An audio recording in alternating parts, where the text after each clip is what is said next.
Welcome to the February Waterfront Parks and Environment Committee meeting. Wait, hold on. Oh, she's got to record it. Recording now. Yeah. That's should be a female voice, right? It usually is. I know. I wonder if you can change it. You heard us, Janine, right? You're recording. Yeah, I'm recording. You can start. Thank you. So welcome to the February 2025 Waterfront Parks and Environment Committee. We have a hybrid policy, so I don't know if we have any members online. But you're expected to attend in person, and here you are. Thank you. If there are any members on Zoom, they have to leave their camera on. And this meeting is being streamed on YouTube. And I've missed a meeting and I've been able to come back and look at the YouTube, and it was just like being with all of you at the same time, except I could fast forward you.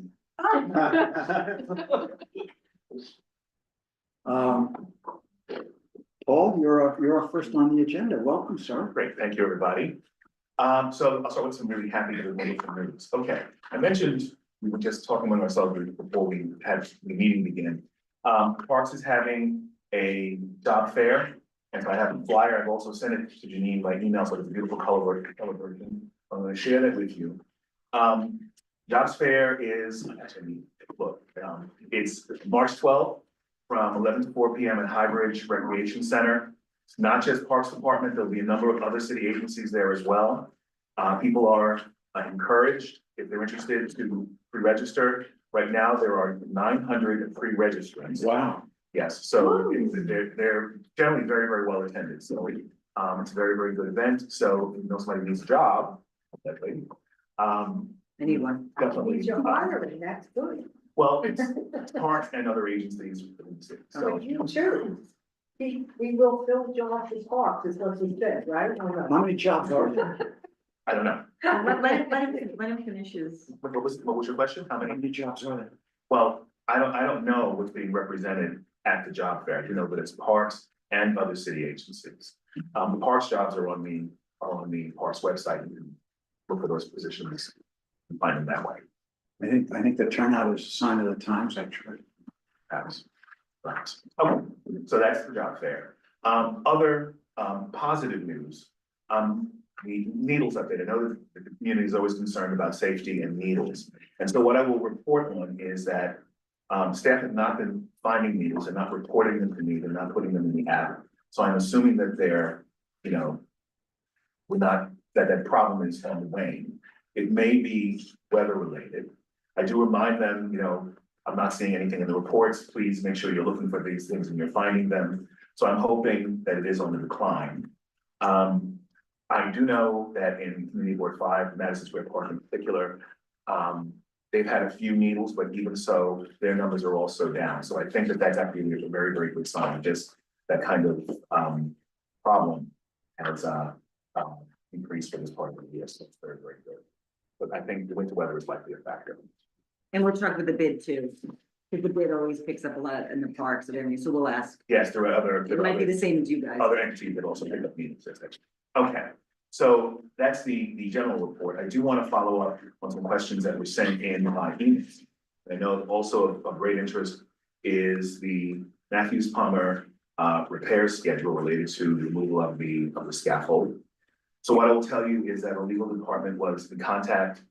I'm going to call them the stakeholders because we know that the people involved with circumstances related to the scaffolding and the wall and repairs, it's kind of a little bit of a complicated mix of people. But the stakeholders are taking responsibility for the damage to the court.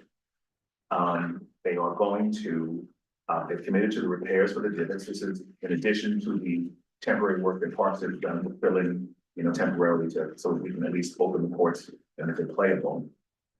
They're going to fill those in. There will be new sports coating for the entire basketball court. And Parks has also provided a list of contractors that are capable of doing this work because it is very, very specialized. We want to make sure that it's finally at long last done correctly for the community satisfaction. Now, the caveat to all of this is that the work is weather dependent. We expect that the divot and asphalt work can be performed at the end of March. And the asphalt has to cure for about 30 days, after which the sports coating can be applied. So that gives you a sense of the timeline that was requested and the work that's been done. But I think the most important thing to note is that people are being responsible and they're going to provide basketball court that the community expects. So that was the first question. The question on the first question, or answer to the first question. Moving on to the question about the moving of cat-free bike racks. So we know there was a problem in the cat-free playground with the deliveristas attaching their bikes to the wrought iron fence. And part of this problem was addressed by putting an additional bike rack so that there was a place for them to actually put their bikes rather than attach into it. I know that was people had mixed reviews about how successful that strategy was, but if we wanted to clear away fence and clear away the main entranceway, it's really been very, very successful. There was one remaining bike rack, one of the old style bike racks that is still by the front gate. That one is going to be moved in line with the other ones along the sidewalk between the trees, and hopefully that will take all the bikes away from the entrance and off the fence. So that's going to happen. We're going to do that in-house. We're going to do that soon enough. It's going to happen. It's going to happen this spring. It's on the horizon. It's a relatively simple process. Doesn't require breaking into concrete. We just unscrew them and it's going to move. So that's easily done. So those are going to. So that one remaining bike rack is going to be moved along with the other ones. Next question was the Penn South playground timetable. So I don't know if you're familiar with the parks capital process for constructing parks and playgrounds, but there's, it's somewhat complex. Right now, we're in the procurement phase. And generally that takes about 9 to 12 months. And there are several components to the procurement phase. Right now, I guess the documents that are going to become the request for proposals are with the lawyers who are reviewing the documents before they go out to bid. So after the lawyers finish the review, it goes out to bid. Then there's a process where the bids come back, they need to be reviewed, and before the contract is awarded. And then if the contract is awarded, it has to also be registered with the city before any of the work actually begins. So it does take, it's a very deliberate process, 9 to 12 months. But that gives you a sense of where we are. So maybe we're like 9 months or so out. Oh, shovel in the ground? Or 9 months out of? The procurement process before the contract is awarded. So 9 months before the contract is even awarded. Yes, we're officially in the procurement process, which has several steps. My friends at Penn South are asking me, when are the shovels going to be, when is the park going to be closed? Approximately for how long, and when will the new park open? Okay, so I haven't got an answer to all of those questions, but I think from what we've just said, we at least 9 months out before we want to close. Before it even gets closed, right? Yes, And it's probably 10 months, I mean, it's not gonna happen. there would be some warning, I think. And then it'll be closed for a year. I don't know how long the construction is going to take. Comprehensive construction like that normally takes a year or so, Yeah. because they're gonna do everything from soup to nuts, and they're doing total, they're planning on some kind of new seating area, new play equipment. Yeah, we saw the Rust on design, it's basketball very court. nice.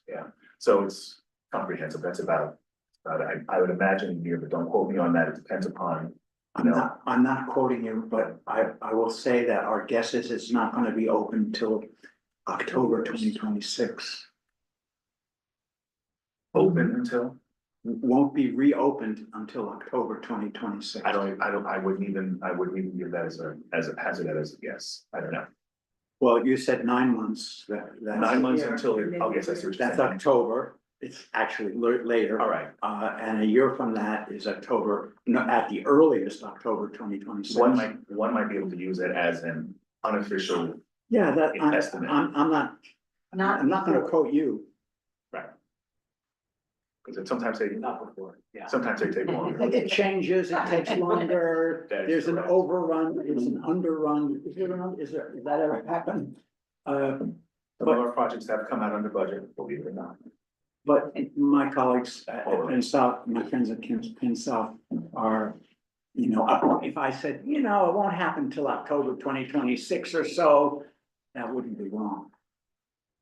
Tell them, give them all the caveats that we discussed. Tell them that there's. So I'll go caveat, October 26th. Yes, let them know, you know, everybody, they should all bear in mind. October I 22nd. got it, thank you. Yeah, it's a delivery process. Thanks for playing with me, I appreciate it. Very good. Okay. And Chelsea Park dog run permanency and renovations. So, I had a conversation just this afternoon with Steve Simon about this, and he says, in his own way, it requires further study. Project requires funding, more importantly, a committed community group dedicated to the site. As I mentioned previously, the amenity is enjoyed by the active users, everybody loves it. There were few to none of the other problems it had at the other Penn South site. However, people still frequently have their dogs on the ball field and with the snow this weekend, even in the playground. So, so there were those are secondary issues. I happen to know that no dog run is going to make everybody a totally responsible dog user. But the real issue, I think, besides funding, which everybody knows funding, where's the money going to come from, who's going to fund it, how's it going to happen? But I think the other thing that really is kind of a little bit of a sticking point is the dedicated community group to like really steward this thing and participate actively in overseeing the operation. So that's a real big question mark. And that's why Steve said requires further study. So those are the, We can General. definitely reach out to the people who were kind of involved at the beginning, when it was at Penn South, and then it kind of moved to Chelsea. There was definitely a very, involved group. That invested group, I should say, very, that wanted to see the success of the dog run there, so that, you know, maybe we can reach out to those people. I think they even have an Instagram page on it, so we can even reach out there and they'll know. let me suggest one other thing. I think other successful dog runs do have programs. They'll have, you know, they'll have a cleanup day. They'll have, you know, we always laugh on the events, the permit applications come in like for their Halloween dog, you know, event. But things like that, you know, help sustain the interest. And also when they have their events and their work days, it also, when they're working, they're cleaning, they're maintaining, and that's really very, very important too.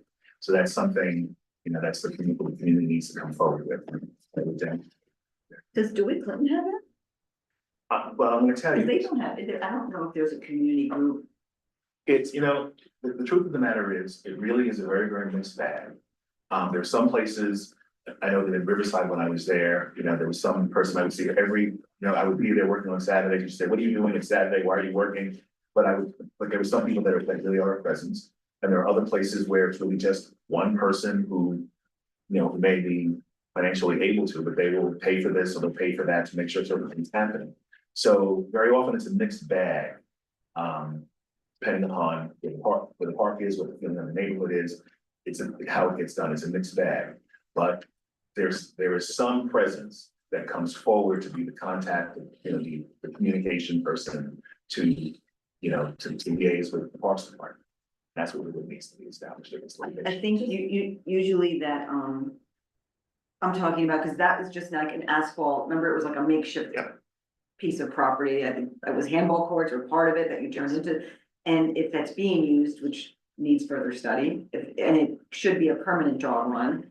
You know, we would need like, you know, the fence and different things, or like amenities, which I would think would be at cost to parks. But when you say cost to like, people bring dog bowls, you know what I mean? Like they'll bring Right. like little things, but we're talking about a big, I shouldn't say a big, Well, a as I said, renovation. it depends. Now, I know that when I started with parks, in St. Nicholas Park, there was a group, they wanted to have a dog run, and it was very, very, very grassroots, but they did it all themselves. I mean, they put in some good quality range fences, the kind of stuff that people with some skill could do themselves. But they put in the fence, they bought the fence themselves, they divided themselves, they gave us a plan of what they were going to do. And they got support they get some moral support from elected officials saying it was a good idea to go ahead and went to the community board, et cetera.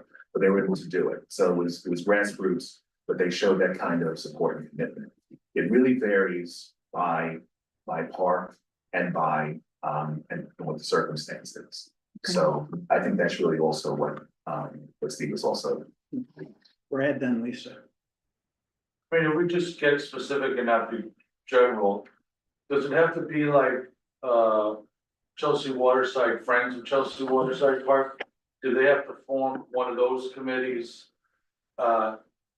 Eric Botcher seems very committed to this, Councilman Botcher, I'm sure, so the Parks recommendation and that group, this is kind of what we need in here, here's the money. I think you can move a little quicker, I think what Richard's saying is important, but especially the Instagram, they were all here so much before. I'm sure there could be something put together, so Steve feels, hey, they got their act together. These are some of the design things, and Councilman Botcher's got some money. I mean, I don't wanna talk like this park is this, where, let's just say for this Yeah. park, this I is agree. what we need. And I think Eric will be very keen on listening to Yeah. this particular one. In fact, can I make a pause here? I know we see you want to, Quentin's here, and I'm sorry, Quentin, I should have introduced you. Or why don't you, I don't mean to like totally derail what we're talking about, but since we're talking about Eric and his office, go ahead, introduce yourself and you're new and. Hey everyone, I'm Quentin, I'm new. If you all have fond memories of the fantastic Jordan, planner, I'm the new Jordan planner, if you're new, not living group, but I'm the liaison from Aaron Butcher's office, for all things CB4, so seeing familiar faces from prior meetings as well as some new ones, albeit, all of these meetings I'm able to be, whether in person or virtually. And yeah, anything you, the council member, any thoughts or any things of apricots you want to offer my way, just, feel free to reach out. Well, we were just talking about the council member giving us some. Sign.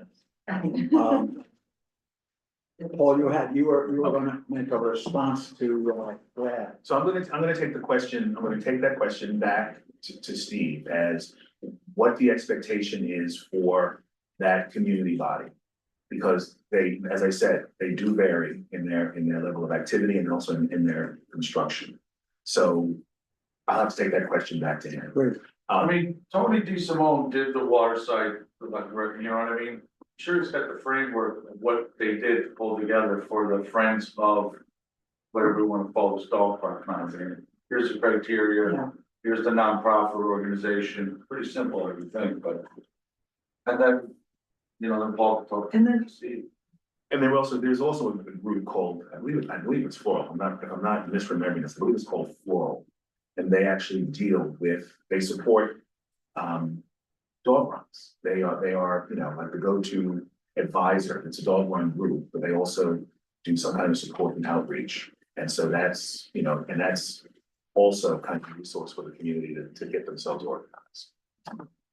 Lisa. I sort of had the same question, but in terms of funding. Is it the building of the park? Is it the funding of the cleanup of the park? The everyday from 10 to 12 being clean? Well, what's supposed to happen is that the Dog Run Association or volunteers from the Dog Run are supposed to do the day-to-day maintenance, the cleaning, et cetera, and we haul away the garbage. So if they, the poop or whatever that's in there, they're supposed to clean up the dog run, and we basically take it away. So the two I use, Madison Square and the Chelsea Waterside, there are people that come. It's not neighbors or community members. I understand. It's parks people who come, I think. Madison is very unique. Chelsea, I'm actually, Chelsea Waterside, I'm less familiar with, but, yeah, those are not the standard New York City parks, management construct. And also, like, I know, like, maybe, Paul, what you mean also is, because I bring my dog, to Joy Clinton. I think you mean, like, we'll bring out the hose if they poop, you know what I mean? Like, people who are there will water it down every day, or like a few times a day, just to clean it out. I don't think you mean like actual cleaning up of the trash and the bins and all that stuff. That's definitely parks. No, they might, Okay. they might tighten, I mean, they might sweep. Yeah, We- yeah. We really don't go in and clean them, I mean, we really don't go in and clean them. Leaf removal may be something a little bit different, But the routine cleaning is, you know, what the Dog Owner Association very often do. Good to They know. volunteer, they have work days, or some of them, as I said, they will have, I'm trying to remember which one this was, but they would have a lawn day, they would come in, they would spread new wood chips, you know, for the surface, but they also would, use lime to, you know, neutralize the dog urine in the run. So there truly is, there's a lot of latitude for how they can be structured, but there needs to be a group that will. A structure. That needs to Yes, be- we know, but, and Eric's office, and see if we can, you know, where we can go from there with Steve. Can you remind me, there's no water hookup there now, or there is? There is, it's turned off because it's winter and. Right, okay, there is. Thank you. And that is everything that I have in my report. I'd be happy to take additional questions if I found my pen and I can't find it. Thank you. Any other questions? Any questions? Oh, Go ahead. Thank you all for coming here personally and giving us this update. Last month I asked you about, the disconnect between the people who close the parks at night, being maintenance people, versus the pet officers who have some sort of authority. And your response was, yeah, they're talking about it. So I'm wondering now is what came out of those talks, where we at? Let me, yes, I remember that question and I didn't pursue it more aggressively. Actually, it kind of slipped my mind a little bit, but it did come up. That question has come up in another form as to whether or not, PEP should, could or whether should participate in the closing of the playgrounds. One of the limiting factors, I know is that the number of PEP officers, is very, very limited. The other thing is also the coordination between PEP schedule and the MMO schedule. And they're kind of skewed. So there is no answer for you yet. But I'm also going to ask that question more deliberately. Pat and Maka. We noticed that, Yeah. that enforcement is on this list. yeah, are we hiring more PEPs officers? It's at the job fair. Hopefully, so what is that PEP or is that's a Well, it says range Parks Enforcement. enforcement, then perhaps so. I'm keeping this. This flyer. I'm gonna. You said you this did a is new in job. writing. That might only be a seasonal position, no, but we'll see. We'll take it. No, I will re-ask that question. I also I do want to say, you know, it isn't. Yeah, there are people who don't want to leave the field. It isn't, security isn't always an issue everywhere. It's probably an issue in some places more than others. And maybe that's a partial answer to the question, maybe only in some locations. I will tell you that there have been times when NYPD has assisted us in doing some lockup. And that's been for periods, not as a regular sustained practice. I would just, just like an ongoing thing, just, do it put in the east side gate, if there's anything that can be done to sort of open up that side of the fencing to the field. So you're talking, Last time, this is not the new gate, that you're talking about an existing gate? well, I think last time we talked about a possible new gate that would be sort of like almost like a turnstile that could be installed. If unlocking the gates would be feasible because of the dog owners that bring their pets to the field. Well, this is what I will, this is the one that goes out onto the street. I think, or even the one that's closer to the, Yeah, there's two, yeah. yes. I don't think I'm gonna consider those, but what I will consider is changing the other ones that we do open. So we've had some of them, I don't remember how many, I think there were 7 gates. So I think we only really opened 2 of them that are inside the park. I think we'll open a different set of 2. And maybe that will give us some relief. Not a total shot down. This may be, something that the agency doesn't know about, but the mayor did put money in his preliminary budget to expand, I believe it's mostly second shift cleaning. at Parks, and I don't know if you have any further information on that, or if there's an intention to I expand. believe we're gonna be hiring some second shift people because it was given, I don't know if I am getting it, but Yeah. we were given a schedule that shows the shifts these second shift people are supposed to be working. And they truly are second shift. They start, the earliest they start is 9 o'clock. So and these people are committed, they are assigned to us, they are committed to working those later shifts. So, they are coming. I don't know if they're gonna be assigned, to my sector. Wait, I'm sorry. They start at 9 p.m.? They start, so the standard workday for most park staff is 7 a.m. to 3:30. So second shift or the late, now. District 4 doesn't really have late shift. But I have District 4 and District 5, which includes Madison and Union, et cetera. There's a late shift there because Union Square Park has a concession. We can't let them lock up by themselves. So my late shift crew from District 5 locks up District 4. So it is likely that if I receive any additional second shift people, they'll be assigned to District 5, but I'll have access to use them however I want to use them. So So they'll go from 3 to 9 or late, they go from, 2:30 to 11. They can go from, they can have 11 any, at night? Yeah. But don't parks close at 8, most of them, or ball field and in ball. New Clinton, I guess, open Yes, at 8 too? they're open, we have to lock the fields. Plus, we also, they do a late cleaning of the bathrooms before they lock them. The bathrooms are also open until 7 o'clock during the summer, and sometimes even later when they're at games. Sometimes we let them stay open. So crew has to be on to clean and lock the bathrooms. So that's how they're used. Do they ever lock the park and then go in and clean? Do you know what I mean? Or is it always open when they're in there? It's generally open. Okay. They don't close up and be like, let's just do the cleaning and not be bothered. It's not like that. There had to be some kind of reason. Real well. I have a question that may be audacious, and you can say I ain't gonna answer it. Given the current economic, situation, I was thinking of other words, from Washington, has your agency seen any effect on that, or that you know of? And this is unofficial, well, it's being recorded, so you gotta be careful. I have no information on that. I have no information on that.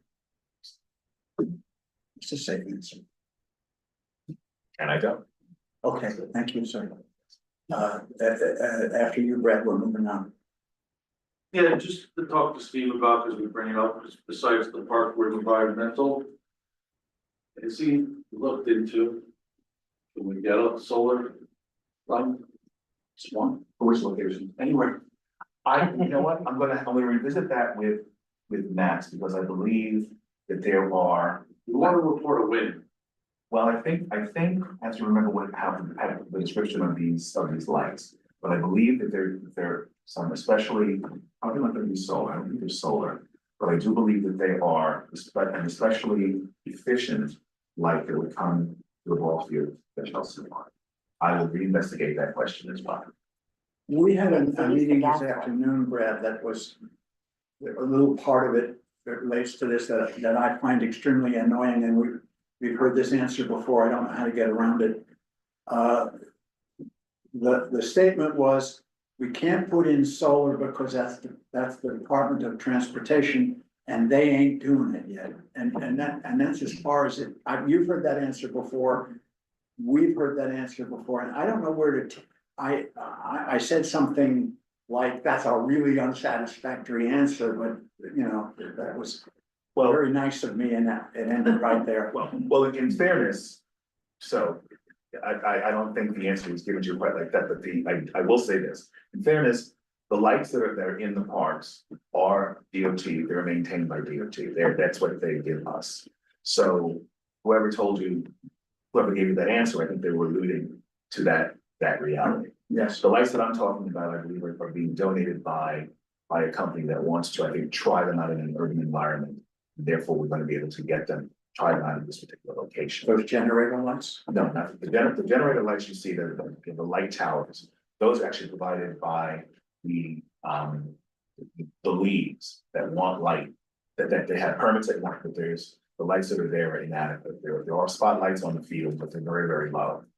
I kind of like them, but people think that they're not bright enough to play by. So we have given these leagues permission at their own expense to bring in these light towers, and they oversee them. So the proposed or discussed, lights that I was talking about for Chelsea Field were going to be, given to us to try the location, and would therefore eliminate the need for those temporary light towers. You have any suggestions for us on how to deal with DOT? I I'm have, putting you on Well, the we spot another.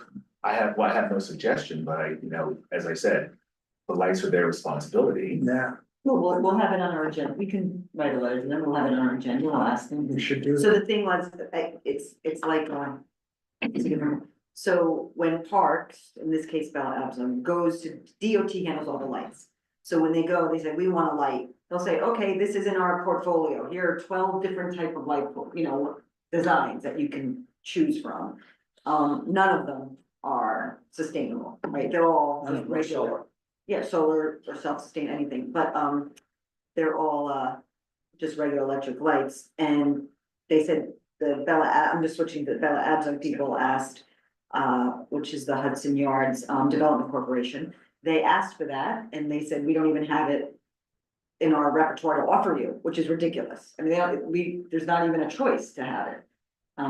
Which is another reason why. So this is something. that How we we should bring talk back to about the this council. is, we've been on the board, right, literally day one, you and I, Marty, right? I think we need to send a letter to, Councilmember Boccia and say, we would like to be part of a pilot program between DOB and the Parks Department DOT. to get one light. DOT, yeah. DOT. That's what I'm saying, DOT, in a park or related to new, this is archaic, you go anywhere else, they are all solar in every park, all over the country. Yeah. Even Nassau County, it is ridiculous. And so we don't need to solve the whole problem for the city, can we please be the guinea pig to try one light, because I don't think the sun's gonna work. It's a joke, you know what I mean, like. I think that's something we can get a hold of and maybe just aim small, miss small, just one light. Let's try one out. Or you wanna switch it out DOT to try another light, we wanna be the guinea pig in this park to try it. That's all, we have to try something. We're the most polluted. I'll be happy to draft a short letter, that I'll bring back here next month and we can talk about. Well, I think maybe we can ask DOT and we can have a small presentation or do something. Yeah, something Discuss more what we want in a substantial. letter. We could talk to, I know we could talk to Christine and Jesse, which are transportation, though it's not really transportation, but it is DOT, so they might have some insight. Because they do lighting for sidewalks and stuff like that, so we can ask them. I just think we're talking about so much, I'd rather go to a council member and say, can you get the people in the room together to try to solve this Yeah, problem? well, it has to be in a letter, so I mean, we have But to, I'm saying, yeah. not to DOT, we can copy DOT, copy, Department of. What Leslie is saying. we'll put it on an agenda in the future. It's smart. She's saying, let's not just write a letter to Councilman Boccia right away, which we should do quickly. Let's get some more information so we can make that letter more substantial. Could I throw something in here? Go ahead. Leslie had sent, the bid, for Ella, for the park over there, for the Hudson Yards. Can we somehow talk to Related and say, hey, could you start your own pilot? You've got the money, go ahead and do it and show to DOT, because it's not in their book. Like, this is what we're using over here, can you?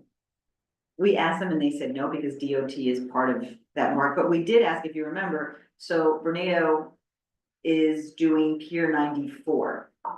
They're building that big movie and, set, whatever it is, I don't know if you remember, but they are fully in charge of that little park space that's adjacent to it before it reaches Hudson River Park Trust again to the north.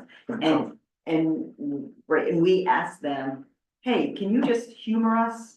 And all the lights, can you do solar? And they sent prototypes to us to look at, and that was a while ago. We Yeah. haven't gotten an update on that, so that's one possibility where we could see if it works and how I they remember would do Brad it. asking about that. Yeah, so, and I know when I say he, I can't remember his name now, but the project manager was sending me he's like, what do you like, of the solar, so.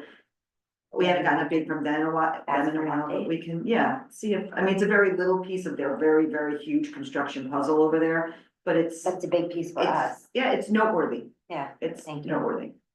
Yeah. Cool. Well, thank you. Welcome.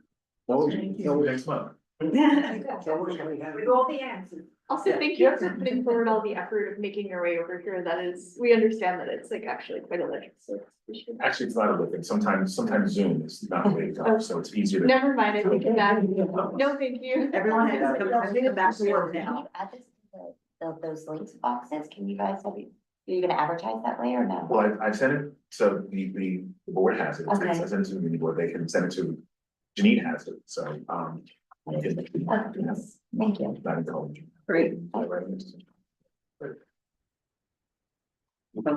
Christopher, do you have any comment, or Janine, is there anything in the public for Paul? Nothing. No, about there's no hands up. Parks, thank you. Okay, thank you. Okay, let's go on to our second. Okay, Janine, can you put up, we're gonna go to the EDC master plan presentation. Okay, let me pull it up. So I mentioned this at full board. This is like the third part of our trilogy of this letter writing to EDC on the Manhattan Cruise Terminal and their attempt at a master plan. So they had on January 28th, they had their second public workshop on this Manhattan Cruise Terminal master plan there at the cruise terminal. So we didn't think it was necessary for them to come tonight. We can just show you. I went, council member was there, Christine was there from transportation as well. So we did have representation from CB4. And Sally, you went to the first one. Didn't you go to the first one? Yeah. So this second one, they're doing it in steps. The first one, they just said, welcome, we're doing a master plan. This is what it looks like. We hope to have all the pieces of this master plan to present to you, at least findings by spring of this year. The second one, this past January 28th, was a little more in detail of what would you like to see and what would you not like to see? We could do a whole redo, parks, transportation, onboarding, offboarding, everything that we talk about of making it better. And they also had, CARP, I think it was CARP. Hatch is doing the master plan work for them. CARP Strategies, I believe, I'll double check. They actually are architects and designers for ports around the world. And you will see, as we go through, so what they did, they showed this slide deck presentation of other ports around the world and what they have done. You can have restaurants there, you can have a park next to you, whatever is possible. Now, I will say, I was joking with some of the people there, that it's a little dangerous to show all that to the public if you're EDC, and because now they're showing what could happen, and now everyone's going to expect that we can do this, and I don't know if EDC is the best, the best track record of doing things like this, but that's what we're gonna do. So they also had, after the presentation, which we'll go through the slide deck, they had boards around the room, and they asked the public with little dots, show what's important to you. Is widening the bike path important to you? Is connecting the Esplanade important to you? Is sustainability? It was all things. And so it was very well done.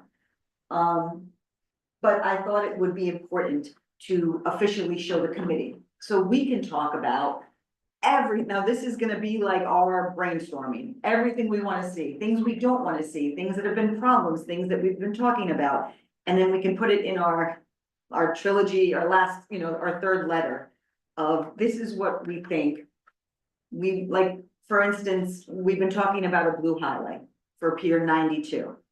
We don't know what that's gonna look like. You know what? We're interested. Can you show us more? What are you thinking about that before we comment on that? Things like that. So, so this is the beginning. Janine, go ahead. Well, let's see if I can present it as well as they can, but I'm not as welcome.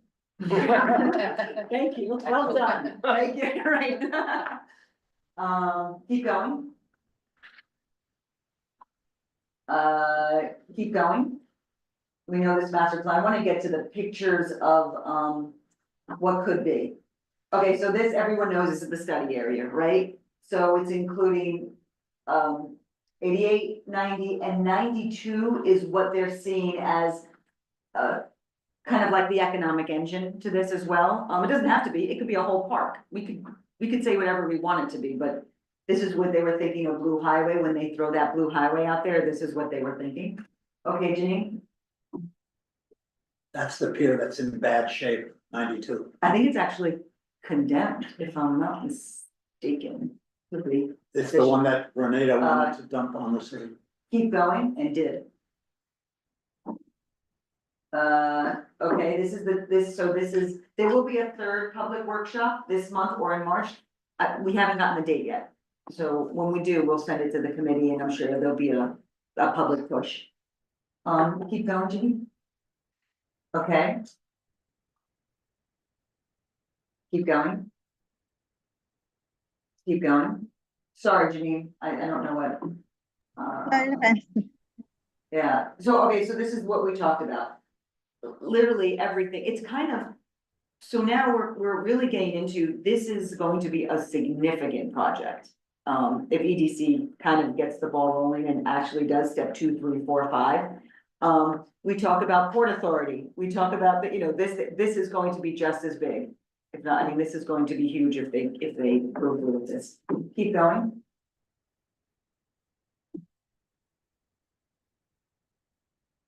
Keep going. Okay, go ahead. Keep going. Sorry, I think this was obviously more for people in the room at the time. Keep going. Those were the pictures around the room that I was explaining. Keep going, keep going. Keep going. Keep going. That's it? No. Yeah, that was it. No, Yes, I think it's a different presentation. I think we have the different, Janine, it's the presentation of the, that they showed at the workshop with the, They sent another file. Let me see if maybe it's that one. okay. Public Workshop number 2, interventions activity. This is the first page. Oh, is it And the shows activities all the one? different- That's where they show all the. Istanbul and- photos, exactly. Yes, what is Okay, it so- called? The activity Public boards? Workshop number 2, interventions activity. Can you hear Raul, Janine, or no? Yeah, let me download it and pull it up. So while we're waiting, Chair. Yeah. This is all great. Where's the money they collected? Where is it? How many times are we gonna ask? We asked about their leadership program. Who's in charge now? I've never been here, but it's, pardon me, I know we're on TV. It's been a real S show on what has been done. And also, they need to provide us temp power now. It's ridiculous to say that we have to wait again. Not acceptable, they have temp power all over the world. Did any of these photos, Leslie, have any showing temp power? So, no, this permanent power, but, they say they're fully committed to shore power. We will update the committee. Marty and I had, a briefing or a meeting with Con Ed. Because we wanted to go right to Con Ed, because we're listening to what EDC is saying, but we're like, let's talk to Con Ed. What can they do? What did they tell EDC they could do? And we'll update that as well. But the And ones, we talked about temp as the well. ones I sent to you, it's got nothing to do with Con Ed. It's a temporary cargo box that has the power and all the circuitry in it. So the problem, And it can be moved on the pier that they use all over the world. the problem that Con Ed expressed, because I think you were in the back of my brain, Yeah, to tell you the truth. I think I did a reasonably good job of making your point. pushing them. The power has to come, correct me, the power has to come from 11th Avenue, 12th Avenue. They need about 3 circuit breaker panels on 12th Avenue. Those are significant installations. And they said that the amount of power that they're gonna use was 32 MVA, and I don't know what the hell MVA is, do you? It's a lot. Yeah, I know it's a lot too, but I don't know what MVA stands for. I mean, Yeah, okay, good, so I'll way skip it. higher than we put in the bill. I spent time looking it up on Google and all I got was through college. Right. And so these circuit breaker panels need to be placed, at least what I took from the meeting, need to be placed in accordance to what the design of the pier is. Therefore, temporary power is not cheap. They said so Con Ed in the, we can go, well, we might as well talk about Right, it. it's nothing that's gonna be cheap, but the fact was, we were lied to. The council member, the senator, all of them stood up and said, we are now getting shore power. We were. And the fact is, even in this design, we could lay out, because they're vaults. Lay out vaults, so, hey, we want temp power now, this isn't gonna be done for 15, 20 years. So the reality is, we want the vault, so when you make your master design, we know we have vault here that we're now using for our terminals now. It's not that difficult to figure out, it really isn't. That's why, those vaults, those circuit breaker vaults, need to be placed. And that is the issue that I did ask. Why can't you place those vaults prior to any design on the pier? And that's exactly what we need to keep pushing Or for. right off, We don't wanna recommend, I don't think, we don't wanna recommend a double expenditure. you know what, Marty, I don't care about double expenditure. They're the ones screwing up the double expenditure. The reality is, they're gonna have to come up with billions of dollars to do this. Shouldn't be up to us that, oh, we feel bad for them. You know what, they lied, and we're getting polluted on, and by the way, these aren't for New York people, city residents for our neighborhood. This is massive airplanes landing on our backyard, on our back porch. You would have been proud of me. I'm sure you are. Go ahead, But Quentin. it's just. Well, I'll explain what Con Ed said, then I'll do it now after Quentin. Good. Yeah, likewise, I don't really, take a whole lot of cruises every week. But actually, I will say, I again, getting my feet in the ground here, so don't know all the ins and outs of the engineering here. But I will say that actually, Councilmember talked about this today, we're drafting it, trying to get a letter signed on to by not just Eric, but by every level of representation that covers the pier, saying there's no reason that we know of why they can't at least start building shore power now. You're still working on the design, you're still doing that, great, but please start. So that's what, let me back up. So we That's went, exactly what we said. the reason why we wanted to go, I wanted a meeting with Con Ed is to know what can they do before any master plan, because obviously you need to get the electricity to a certain point. Before, it doesn't matter what the plan is, it doesn't matter what they do, where the park is, it doesn't matter. They have to get electricity to a certain point. So Con Ed did confirm that they can put shovels in the ground now, if EDC obviously pays them and stamps of approval of the plan, because they have to get exactly what we thought. From 11th Avenue, they're gonna have cables going to midline of Route 9A. That's all they have to get to that point, first, right? That part of it would take, he said a couple $1 million, obviously there's no number right now, specific number. And he said that would take about a year to do that. So I think what Quentin was saying, and what we have been saying is, start that now. We know no matter what the master plan is gonna be, it's gonna include that, right? And So- where the wire goes on the street. It doesn't- To 12th Avenue, it doesn't depend on the design of the pier. Exactly, which is kind of like what David was saying, parallel tracks. Right. Let's start that, because there is absolutely no, And just pricing, it's supposed to be curbing the environment, right? Are we getting any of that money to our district? We've asked this many times. yeah, Here's a perfect example where we need to be getting some of that money for this.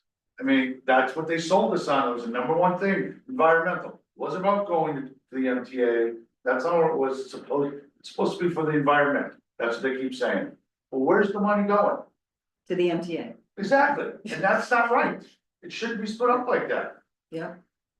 And by the way, I wouldn't even mind giving away that money that we're collecting over the $1 million every year to be towards this then, if we have to sacrifice. Yeah, that will be, we'll talk about that as well.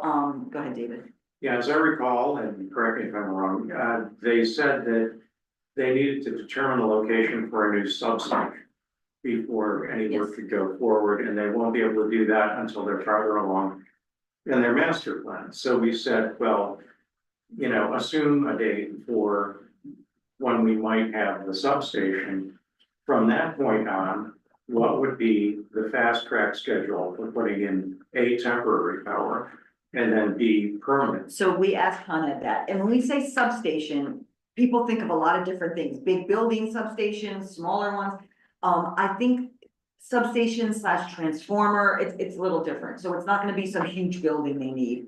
For this, kind of, there'll be smaller ones along the pier, you know, to kind of. There are two separate issues, the way I took it. One is the substation that you're talking about, and that does depend on the plan on the pier. And the other is this circuit breaker vault. That precedes the substation. And it's the circuit breaker vault that needs to be there before you can run a wire to even a mobile substation. So they could get Understand started, that the way you remember it? That what? so they could get started. Yeah, I don't see why not, actually. Well, why do they say they can't? who's that? EDC? Con Ed is. Con Ed is I can't some- fit. Con Ed is Exactly. some- No, Con Con Ed Ed has to said wait. we can't start until No, it's because it's ETC a- signs off on it. Into what? No, wait, because it's a project that EDC is gonna pay for. So Con Ed's not just gonna start something without payment No, but or I'm saying plan. that Con Edison is not saying that they can't. No, they said they can do it tomorrow. Oh. They can say they can build the circuit breaker panel tomorrow. So the public is. Yeah, No, not tomorrow, in a year. no, but they could start. Start. Yeah, in fact, they said, EDC came to us and asked us about it, and we, what was it called? It was a plan, it was what was the official name of it?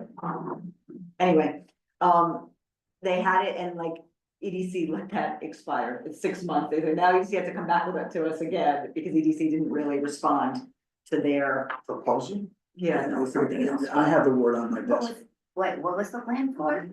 So it kind of, EDC asked Con Ed, what would this look like to get electricity? And EDC, it's kind of like a load letter on steroids a little bit. Okay. They come back and they say, okay, this is it, it's this is what has to be done.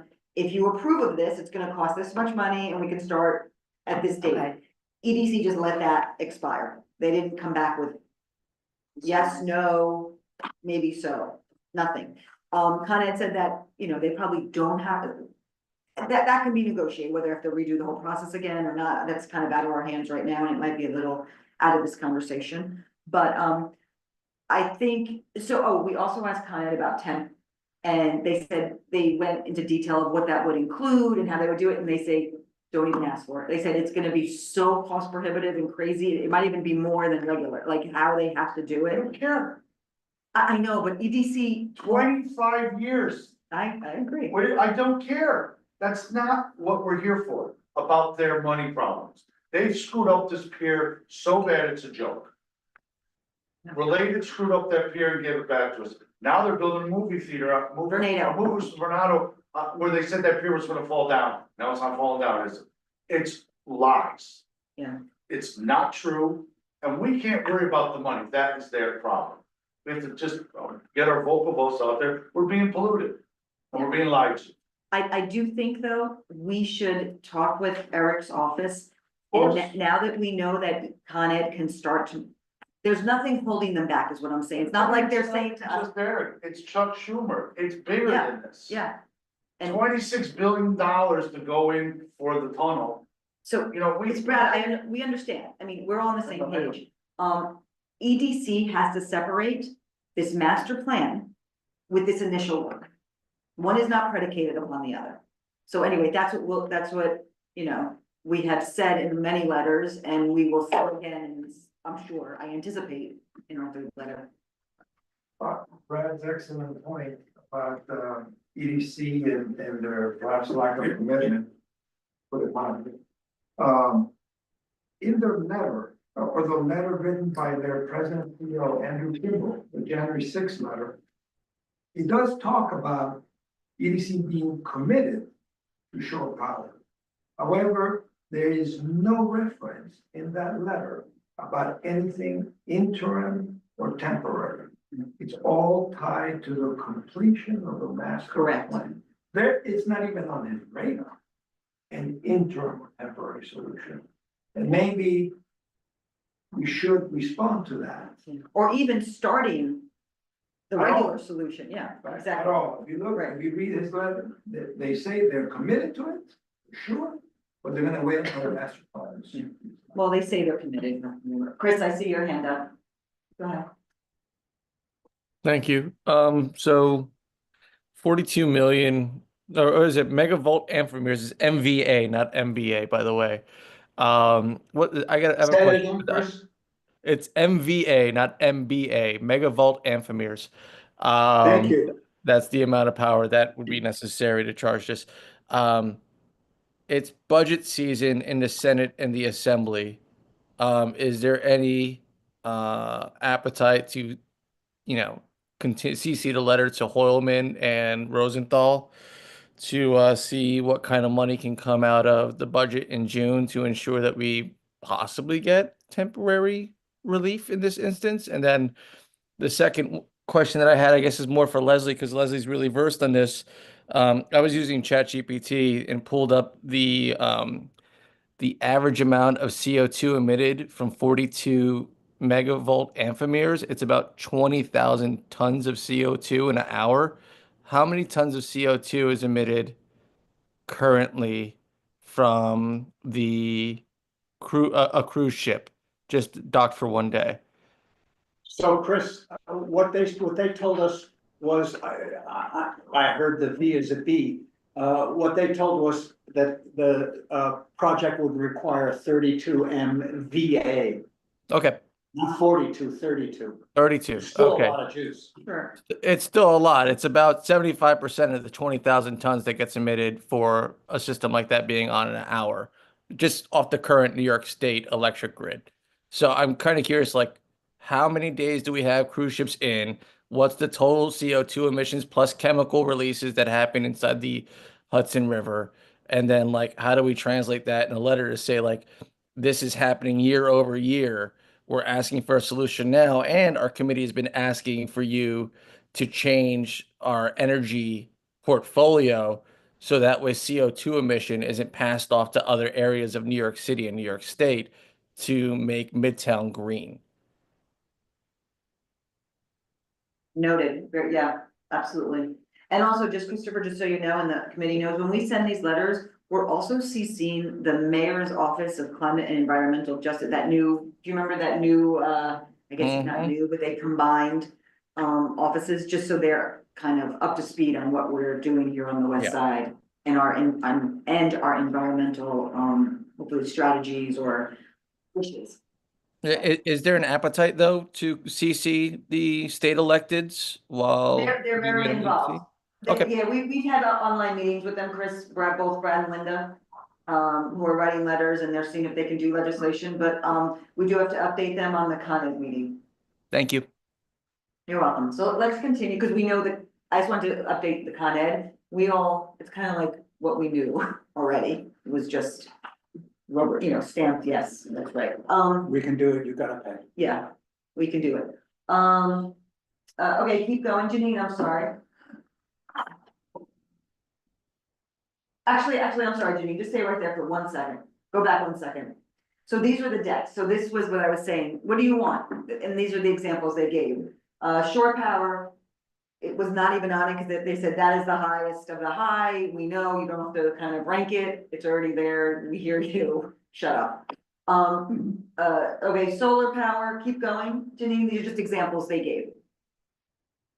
City bike stations, blue infrastructure, meaning like, permeable pavements, things like that. Like, where does the community see as a priority in this new plan? Keep going. Green roofs, blue highway. Keep going, Janine. We can just keep go through these fast. Keep going. Okay, and then traffic and congestion. What is your priority for widening the sidewalks? What is your priority for the pedestrian and cyclist traffic lights that go in 9A? Keep going. Yep, keep going. Keep going. This is all stuff we've talked about. Then it's kind of like, what do you want to see? How do you want to activate space? Should we just keep it to cruise ships? Do you want park space? Do you want restaurant space? Keep going. This kind of stuff, this kind of a presentation pisses me off because they're basically saying, would you put one of these things in front of the other. And as far as I can see, I haven't seen anything so far on this list of stuff that I wouldn't wanna have around those piers. Well, it wasn't ranking, it was, we could make them all high. That's what I'm saying. Yeah, okay, well, keep going. Go ahead. Go ahead. Yep. Keep going. Public bathrooms, which our committee has talked about a lot. Keep going. Keep going. That's it. So we need the deck though with the examples of the other cities, and other ports. Those are the only two I got from them. Alright, anyway, so I'll paraphrase. So they showed us other cities and other ports and what could be done. Anything you like? Yeah, a lot of stuff. One good thing is, obviously, we know the security there is antiquated, right? You don't have to close off blocks and blocks of waterfront access. Security measures have been updated since 9/11. You know, you can go right up to the pier. And then they showed, like, I think in Istanbul, they had a temporary wall when people were onboarding. So they would have to go through a security check. And then when the cruise ships weren't there, the wall kind of pivots or goes away, and then they use it and they activate that space for locals. Things like that. They had, he said that, when I say he, this designer for ports and piers, he said, you know, we always try and activate the space with retail or with restaurants. He said sometimes, usually that doesn't go well, because a lot of these people who go on the ship, they just go on the ship.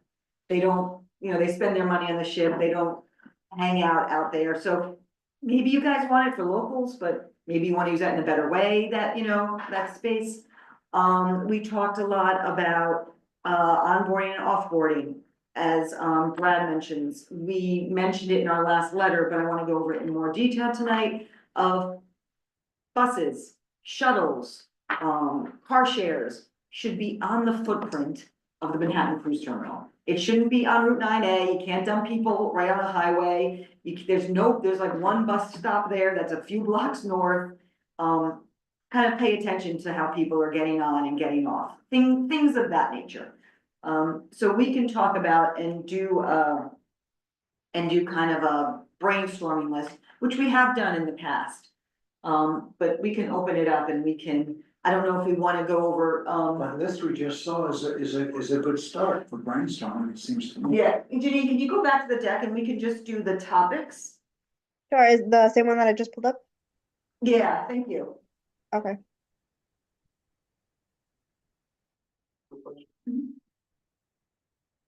They have a lease on the cruises up to a certain point.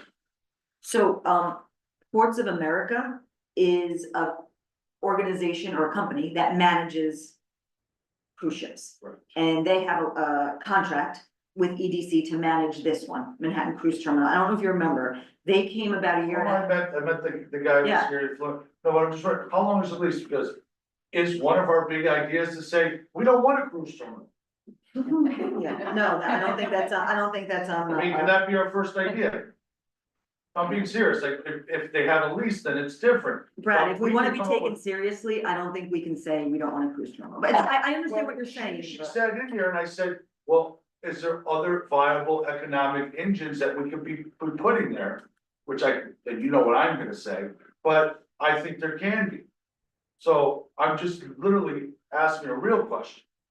Yeah, I'm sure they have a lease, I don't know what its expiration date is, and you know that, Terminals America is the largest of its kind. Yeah, I'm just getting that, well, they don't have power. There's no power there for them, it's 25 years old, they keep saying that they can't fill out the bottom and drench and trench the spots, right? yeah, So is it a viable thing? Maybe we have something else there. Are they gonna come to us and say we want to put a casino there? Like, I don't know, I'm being serious. I'm just curious on that, and then I'm here for the brainstorm. You can, I mean, it is the largest cruise terminal in the city. We have two, right? One in And Brooklyn. it's one of the largest in the country. So It's not gonna go away. if that's sort of the point, it's like maybe you could defer it somewhere else, but that would be highly doable, right? Like you would have, it would be so costly to do that, and it would only shift the problem elsewhere. Yeah. I don't know why the city would want that. And remember who we're dealing with, hold I'm trying on, to understand how much money they're actually making. That's what I'm trying to get, what is their impact that they say that these visitors are having, and how much money is it actually taking? Curious, never been told that. yeah. I am not prepared in this committee to, I mean, unless I'm wrong and everyone wants to do that, to research to get rid of the Manhattan Cruise Terminal as a serious option. I'm just not, I don't have the, I don't think, Concession agreement with Ports America extends through 2029. so, That's not that far away. but guys, It's just not happening. it's not, let's be, No, come on, let's. But it changes the conversation a little bit to know that a lease negotiation is going to occur in the next couple of years. That should make some of the, I mean, getting rid of the cruise terminal is one thing, but all the other pieces, some of those that we see up there. Do they think we're stupid? The reason I asked that Yes, question is, the answer the is- reason is that now they're coming with the master plan, because they gotta negotiate the lease, and they want more money, right? And they want us to pay for this new facility that they're gonna be at. So that's, so. It's not just coincidence that other plan they had just got scrapped. Okay, so. I agree. So, hold on a second, time out, guys. I don't know if you remember, when Ports of America came here, they were ready to pull the trigger on an 80 million plus renovation at their cost to one of the aprons, the northmost apron on one of the piers. And if you remember, not only were they going to fix the apron and update it because it's old, as we know now, they were also going to do renovations to that terminal inside to make it nice for people to, it was gonna be updated. They were also going to put in infrastructure for shore power on that apron at their cost. They were paying for this. And I remember asking, and where are you? They're like, we're 95%, we're ready to go in like a few months. That was pulled by EDC, I believe. It was pulled by something that has been pulled back. So we know Ports of America, and we wrote a letter on it. I can pull it and send it to you, Brad, or send it to the committee. Because we thanked Ports of America for coming and presenting. And we were excited that they committed to this, because they know how much is in, you know, it's just gonna make their customers, the cruise ships, happier. It's gonna be better. Unfortunately, that obviously did not go forward. I asked EDC, not during the meeting, but offline, when we were there, who's paying for this, and they said the majority is going to be the cruise ships themselves. Are gonna be paying for this master plan. There was no breakdown, I don't know, because then they also talked about funding and grants. And if they think we're getting grants, federal grants in this climate, like, they're, you know, then they are out to, out to sea. But like, that was. Well done. Thank you. I was begging for it. But, so anyway, Brad, that's kind of where we're at with the money, which is, we don't really, know. I don't even think EDC knows this master plan. The EDC is a little different than Hudson River Park Trust, right? You guys know when Hudson River Park Trust comes here, this is the money, this is the step, this is the plan, this is where we're getting it from. We don't have this yet, but we're gonna get it by selling these rights. And I don't get that same confidence of Leadership. at EDC, but this is what they're presenting us and this is what we're going with. So why don't we right now talk about what we want to see there? And I think Christine Bertay is on, I hope she is. And because this is gonna be a lot of transportation as well too, and how it intersects with 9A and the trucks that service the ships, the people that come on board.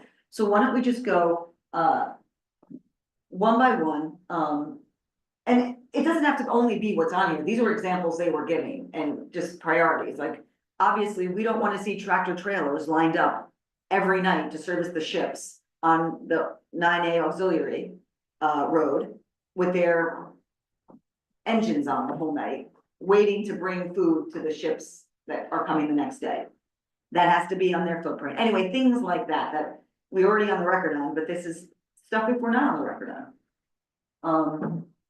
And unfortunately, I'm sorry that, I should have checked with Janine. Unfortunately, we don't have what could be, but they were saying, think big. If you want, you know, right now the roof is a parking lot. If you want a green roof there, tell us.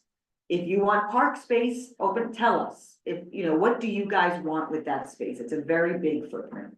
So why don't we, Marty, do you wanna take over? Go through it? My voice is getting, I think we can. I'll take notes. I'm trying to think of, maybe I get input from you. What's the best way to make this list? What I saw up there, most of it made a lot of sense to me, and it's stuff that I would want. What I didn't see up there was the security piece, that you talked about, Leslie, that a movable barrier that can be put up when the ships are inshore and available space when the ships are not inshore. I don't think that if they put it, the retail on their restaurants and so on aren't high on my priority list. I don't know about yours, but my guess is it's not just for the locals. We're the locals, right? I think that that area is visited so much by tourists in the city of New York that there could be a business plan for restaurants that are available, open and available when the ships are not in shore, and that might be a nice feature.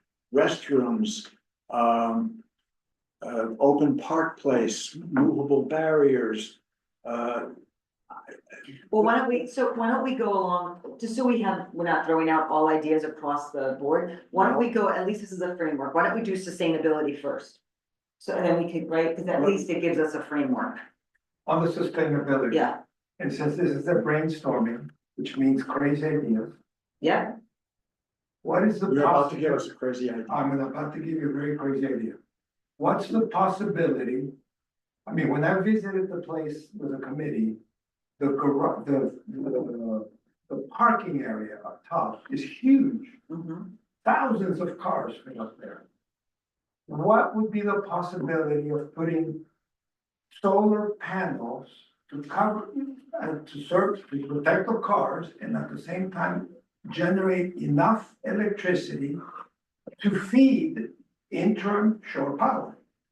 yeah, we'll put it on the list. I mean, they put it on themselves, so you're talking about, No, that's not what they're talking about. well, no, they just said solar power, what? Yeah, but I'm talking about solar power specifically for the interim shore power. Oh, for sure.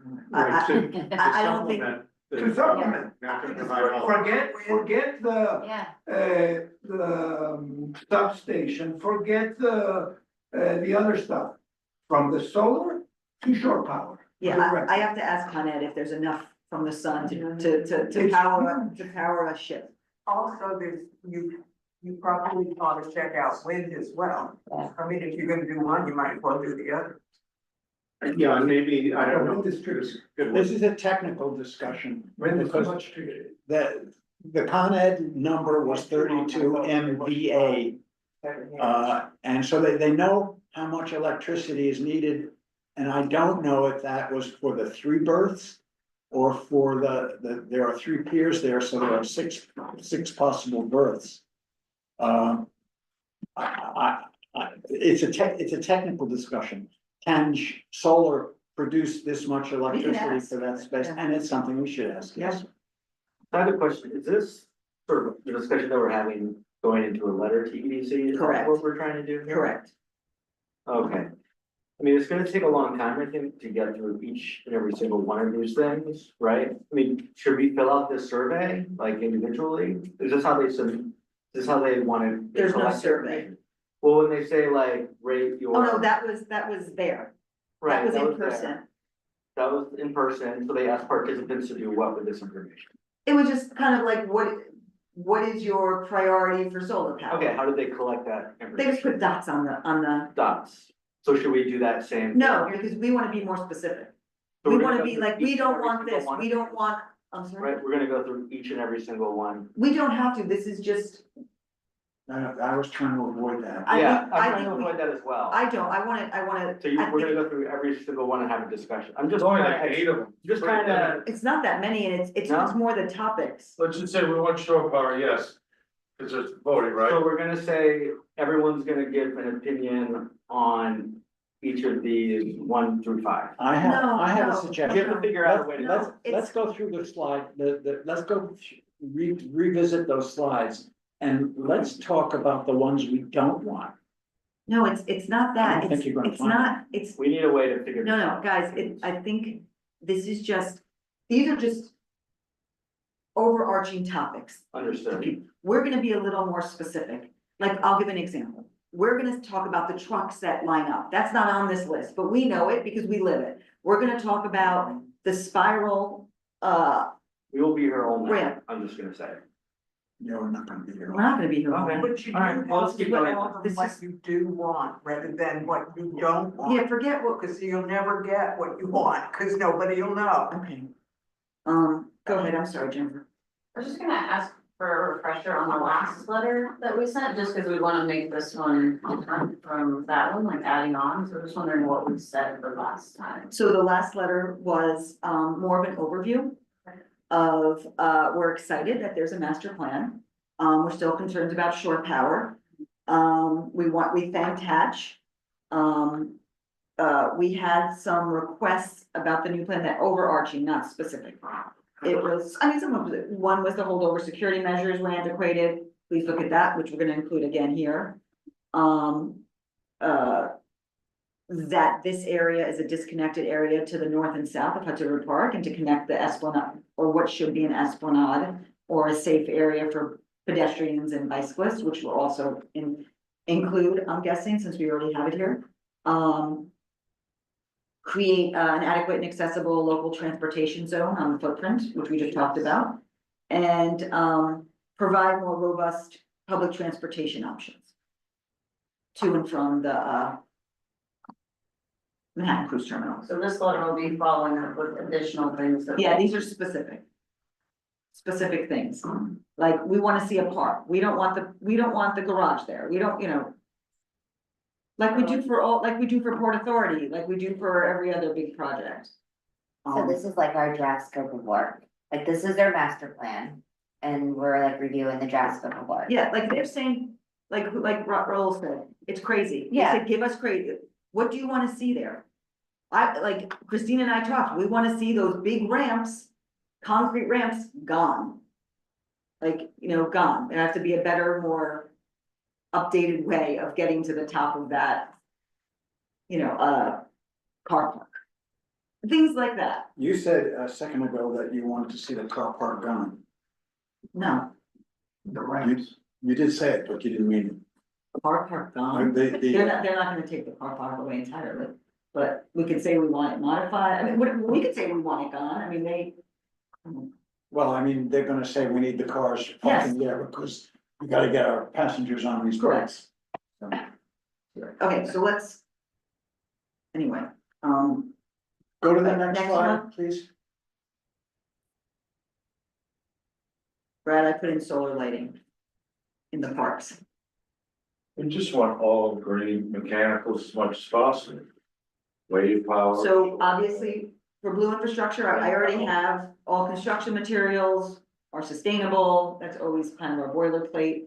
Permeable pavements, things of that, we kind of have our go-tos that we will include. I'm not sure I understand the photo where it says blue infrastructure. The left side, they show a nice dry sidewalk. And down the right, it looks like it's flooded. What are they saying with that? I think this is just an example of stormwater management, permeable pavement, things like that. So in other words, we're trying to avoid the photo on the right with whatever they do on the left. No, the one on the right is a bioswale, it's a way of taking stormwater into a ground. Oh, so that is that's what They're they're both- saying is what you want. Yeah, they're both part of blue infrastructure. Actually, just Permeable, crappy examples. We don't These are, want, yeah, we don't want Look, water. these are just Dirty examples. water going into the river. It's actually not what we want. Well, the cobbles that you see between the tree pits on the left allow rainwater to get absorbed into the ground, so that's an example of permeable But surface. that has nothing to do with the pier. It's what would be They the put those upland in roads portion. and stuff. They said this will fit you for the plazas, it says, between West 46 and 54. Janine, I'm sorry to do this to you. Can you go back to the original, you had the first presentation? Hold on, no, because I wanna show people. I think page 2 or 3 of it, there was the overall scope. These are just examples of what they just wanted to illustrate, this is an example, of what could be, or what might be interesting or not. Okay, so this is what we're looking at here. Keep going, Janine.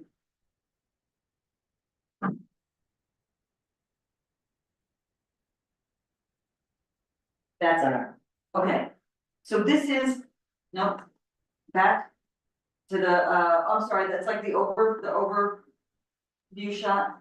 The one that says, what is it? The yellow lines The around. yellow the lines around the piers, the scope of work. That one? Thank you. Yeah. Yes, thank you. So, for instance, we're gonna say, we want all this done. We might not. I'm sure Christine will say, transportation will say that. We want, look at, this is what we're talking about. We want a green roof here. We want something here. We want the Esplanade to be widened here. We want this to be all solar. So it's just what we kind of are brainstorming. I mean, guys, we've done this before on other projects, and I think we have, like I said, boilerplate in like, that our go-tos. But this is, I mean, we've been talking about this now for a while, and I know we've thought about elements. For instance, they don't have a taxi service pickup or drop off. We want that on your footprint. We don't want them, Brad says it every time, we don't want them dumped down to the highway, things like that. So just keep this in mind, and then we could talk about Pier 92 separately. Thank you, Jim. Does that make sense? Does anyone have any questions about this? Pier 92 is the possible place where they can do their truck. The footprint, having vehicles on the footprint. Correct, I mean, they could, yeah, I mean, We don't have to specify it, but that's a large enough site where there's no reason why they can't be on the footprint as opposed to on the street. so Janine, I'm sorry, can you bounce back to Wait, before Janine goes. sorry, stay on there, sorry. That is huge footprint. Huge, Yes. it's gigantic, yeah. Solar panels on those 3 piers will produce a lot of power. Yeah. A lot of power, We can ask, perhaps even enough to give us the interim show power. we can ask. And that will take that long to build.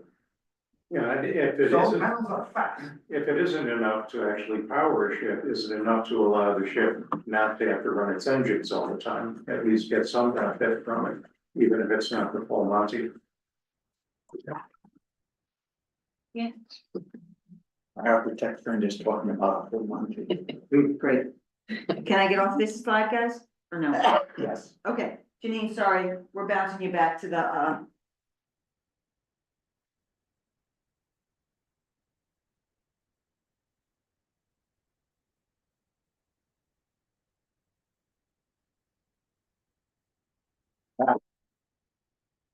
So we did the blue infrastructure one, and let's go to the next one. Can I add something to the blue infrastructure? Go. yeah, of course. Well, we have congestion pricing. I know the board has always been trying to reduce cars and reduce parking. I don't know why we don't just say only essential, figure out for essential loading and unloading of the cruise terminals.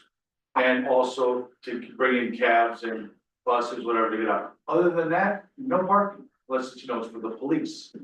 You should completely eliminate that, get that out of there. Yeah, we asked that for that, and they said, there will be some parking, because for this cruise ship terminal, most people are not coming from Manhattan.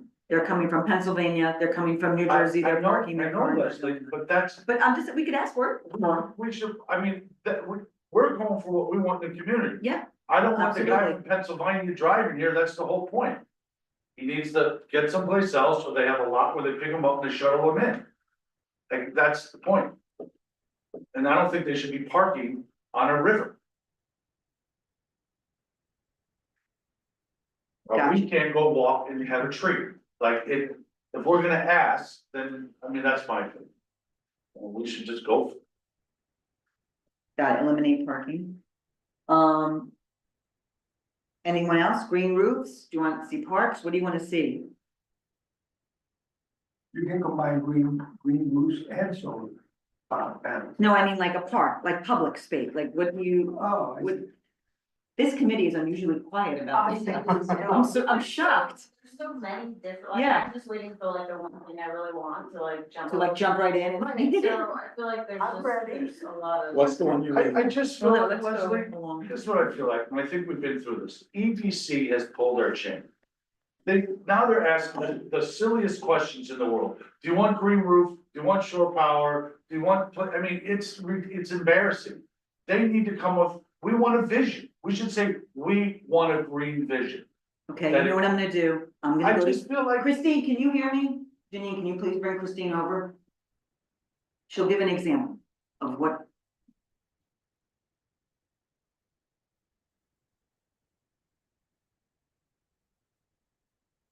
I think, the Brad line that he just said is worth getting in the letter. We want a green vision.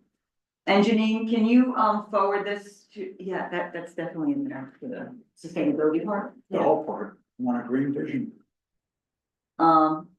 Janine, also, can you forward the slide to transportation? Just to tee it up for Christine, why don't we jump to that? Which one, the, On this, see where it says sustainability, if you go forward. There should be, there it is, leave that up. okay. Christine, can you put on your camera and unmute yourself? Okay. Hey, everybody. Hi. Thank you, Leslie. Thank you. This is complicated and messy, I know. I was writing up a little bit of some ideas that Leslie and I discussed while we were listening to their presentation. And for example, and then adding what I heard here. So one thing we could say is any parking is strictly limited to cruise customers or eliminated entirely. I don't know whether it's feasible to remove the parking. It's just like an airport. I don't think you could have an airport without parking. So I'm usually completely against parking, but here I think that from a business standpoint, it may be necessary. And I say if parking is maintained, we want to have EV chargers, right? Thank you, Christine. Yes, or we could have fast charging when it's not in use, right? That could be a good Yes, public. to do a fast charging public. And then we could say solar panels are covering the parking generating electricity. So we have all the things that we love to ask, right? Yes. That's the stuff about parking.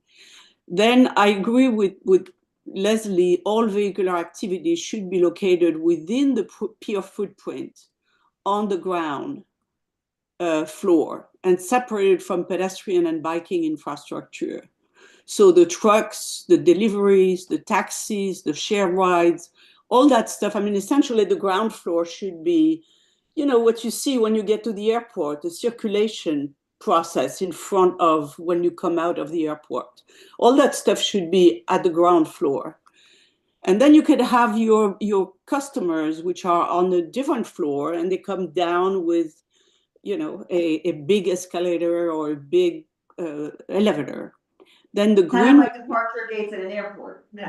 yeah, it's similar, right? That area which is in front of the parking. Then you have a greenway bike lane should be widened with bike share and bike corral on the plaza, and the pedestrian area should be widened with with all those things, the pedestrian and traffic light, the widened sidewalk. We need to separate at the exit right now.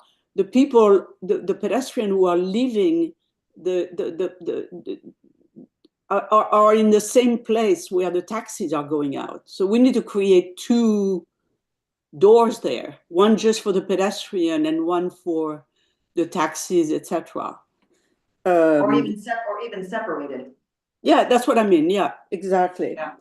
And then On this discussion about the ramps, yeah, and we'll add the other things we like, you know, speed tables, etc., so that you don't conflict with it, and then more time to cross the highway, so everybody is not running for their life, things like that.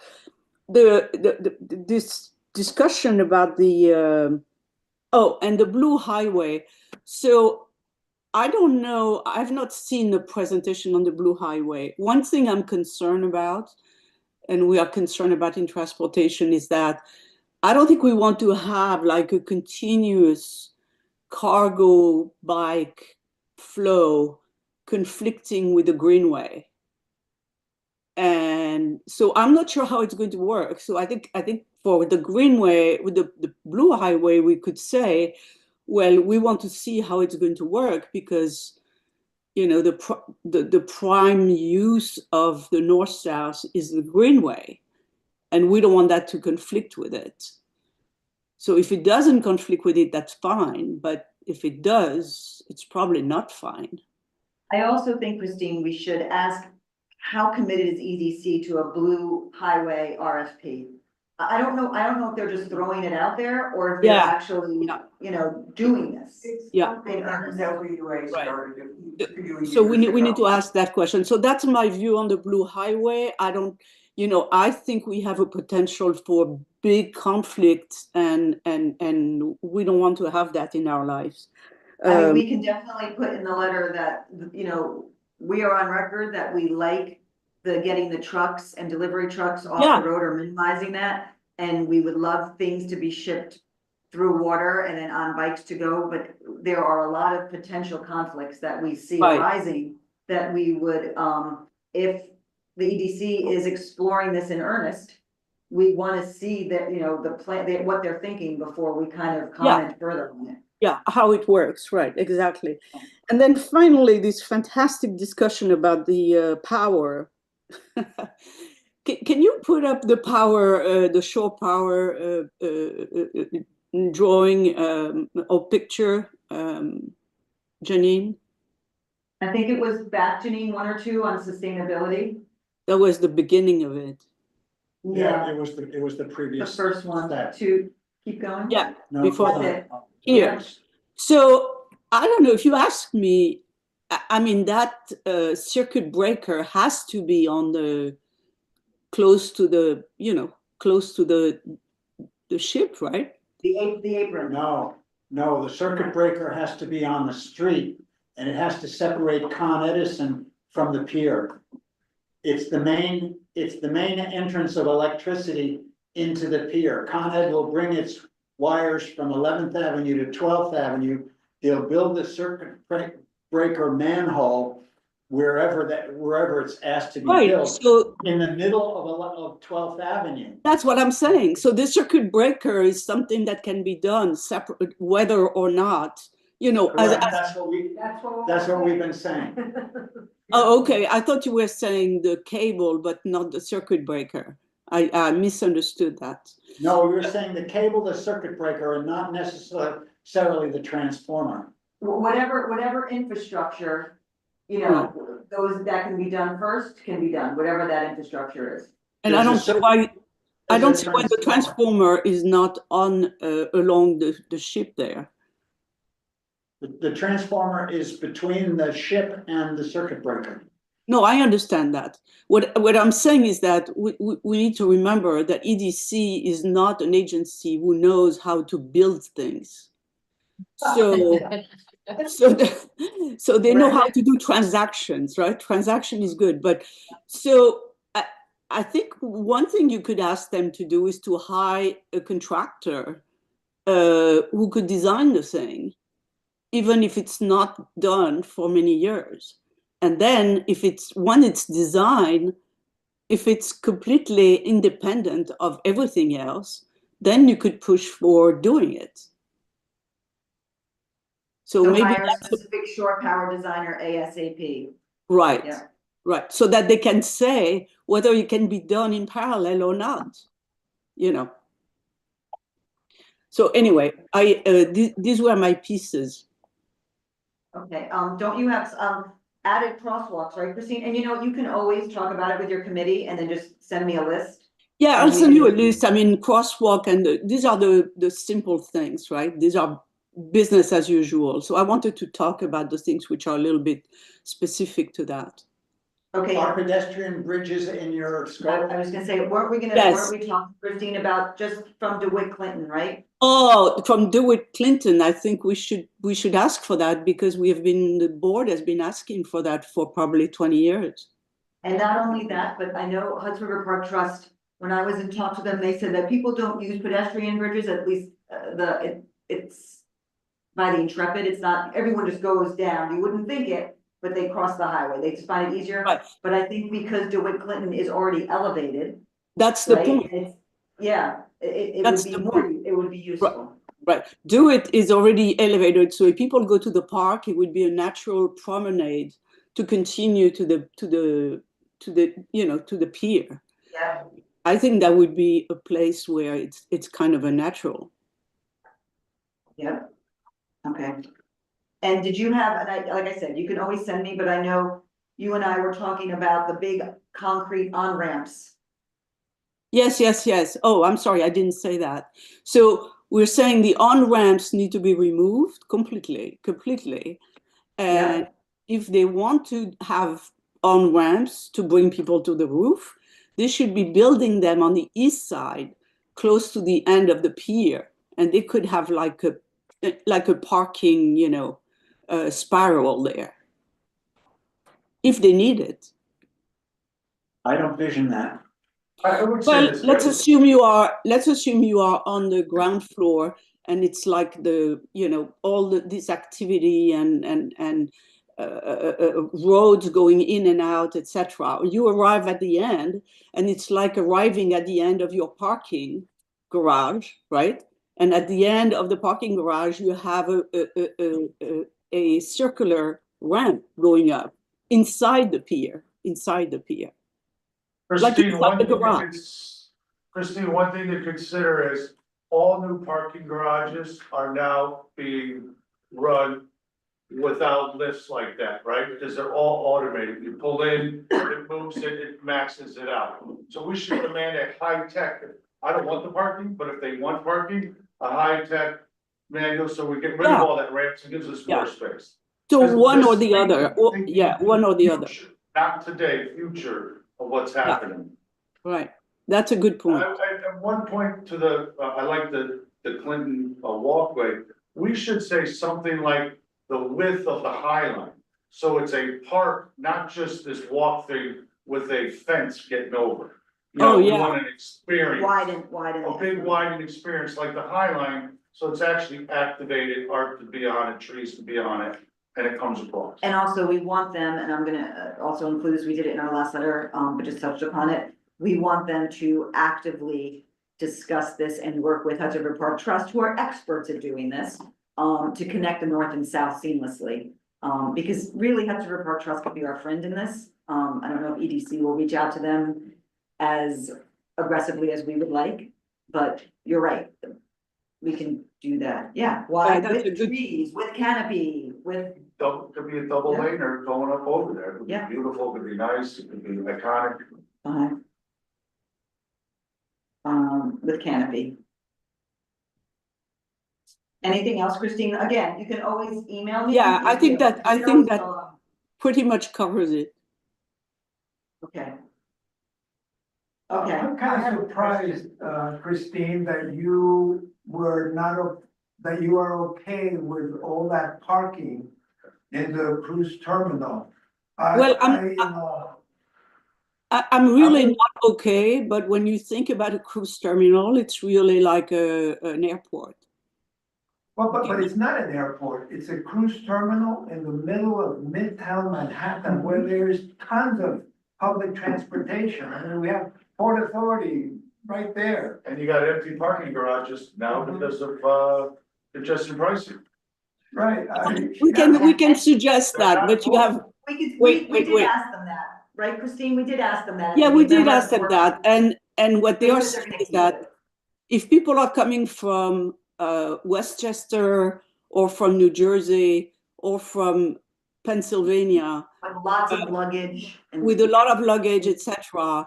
I can see that it would be, unless they can have an off-site parking, like, your long time parking, right? In the highway, in the airport. And then they can organize a shuttle. And also, Christine, they mentioned there's a profitability element to it also. They charge for this, I mean, there's I money think that. the only thing that I'd be for is handicap parking. And then the rest, they gotta get a lot, like everybody else in any business, bring the people in, Uber, cabs, public transportation. That's what we should be pushing for. They might say no, but in my opinion. I don't think you want I a want more zillion. room for us. You don't want necessarily a zillion of Uber. Uber's coming up there, that's what we don't want, right? But it's worth mentioning what I think Christine suggested, which is the potential for the utilization of long-term parking with shuttles. If there is an opportunity, offsite, if there's an opportunity to reduce it, great, but I don't believe that it should be a priority given the logistics that are here, and I'm no particular fan of parking. Well, it is a business, but we should be realistic about what is needed in the sense that we do know, for example, that airport parking is like vacant now. Because in our area, because we've improved the public transportation so much, the trains to the planes, etc. That today, in this law that was conceived 20 or 30 years ago, is not really being utilized. We still need parking at the airports for those people that don't have access to the public transportation, but it can be confined to a much smaller area. Guys, in 20 years, we have a car, we're gonna get in the car, it's gonna drive to the pier, it's gonna leave. It's gonna be our car, it's gonna go park somewhere. In fact, nobody's gonna be driving it. Well, Literally in 20 years, Yeah, but. you're gonna get in your car and say, bring me to the terminal, it's gonna go back. Brian, it's all part of the big Right. picture. That doesn't mean you can just eliminate it. No, I'm just saying, but this is called a wish list, right? And my wish list is to get rid of it and to think about technology in the future. The reality is, it's not, the suburban's not gonna go park up there. Think of it this way, Brad, we can ask them, they could put another level, they don't have, hold on, they don't have to have the parking up top.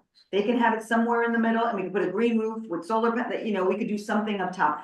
And I'm just not in here to sit here and make concessions when we're just trying to put out our dream scenario. Correct. That's all I'm saying. What do we care? They might come back and say, we need parking, we're like, great, how are we working that out?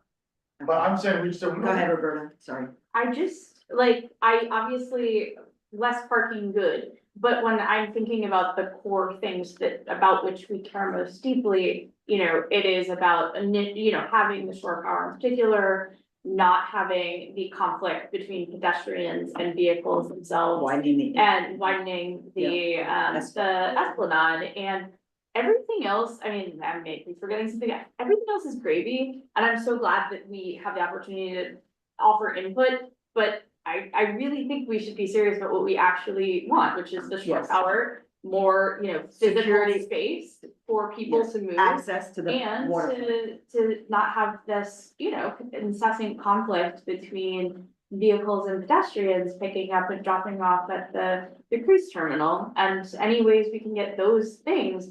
That, I think that's important. It's fine to say that we like these other elements, but I think one of the struggles with going through this list is it's all kind of nice, except for the things we really want. So I think it's going to be and Christine, correct me, what you think, jump in. It's kind of like when we asked for NYCHA, when they said, ask for anything, or when we, what do you want to see, or whatever, we want to see green, whatever it is. Obviously, there are big asks, right? Say we have a dozen of them, or 10, whatever. Then we could say, as not a footnote, but our bullet points, more city bikes here, electric charging for bike, things like that are, as Roberta says, it's not the crux of our ask, but it would be nice to have, and I think that's kind of what our rule of thumb. But that's the way you organize the letter, yes. Exactly, we can organize the letter. For me, there's a major addition to your asks. I think the 3 points that you made go almost at the top of the letter. But I think that really at the top of the letter, it needs to say, these are all wonderful ideas. This is a particular space.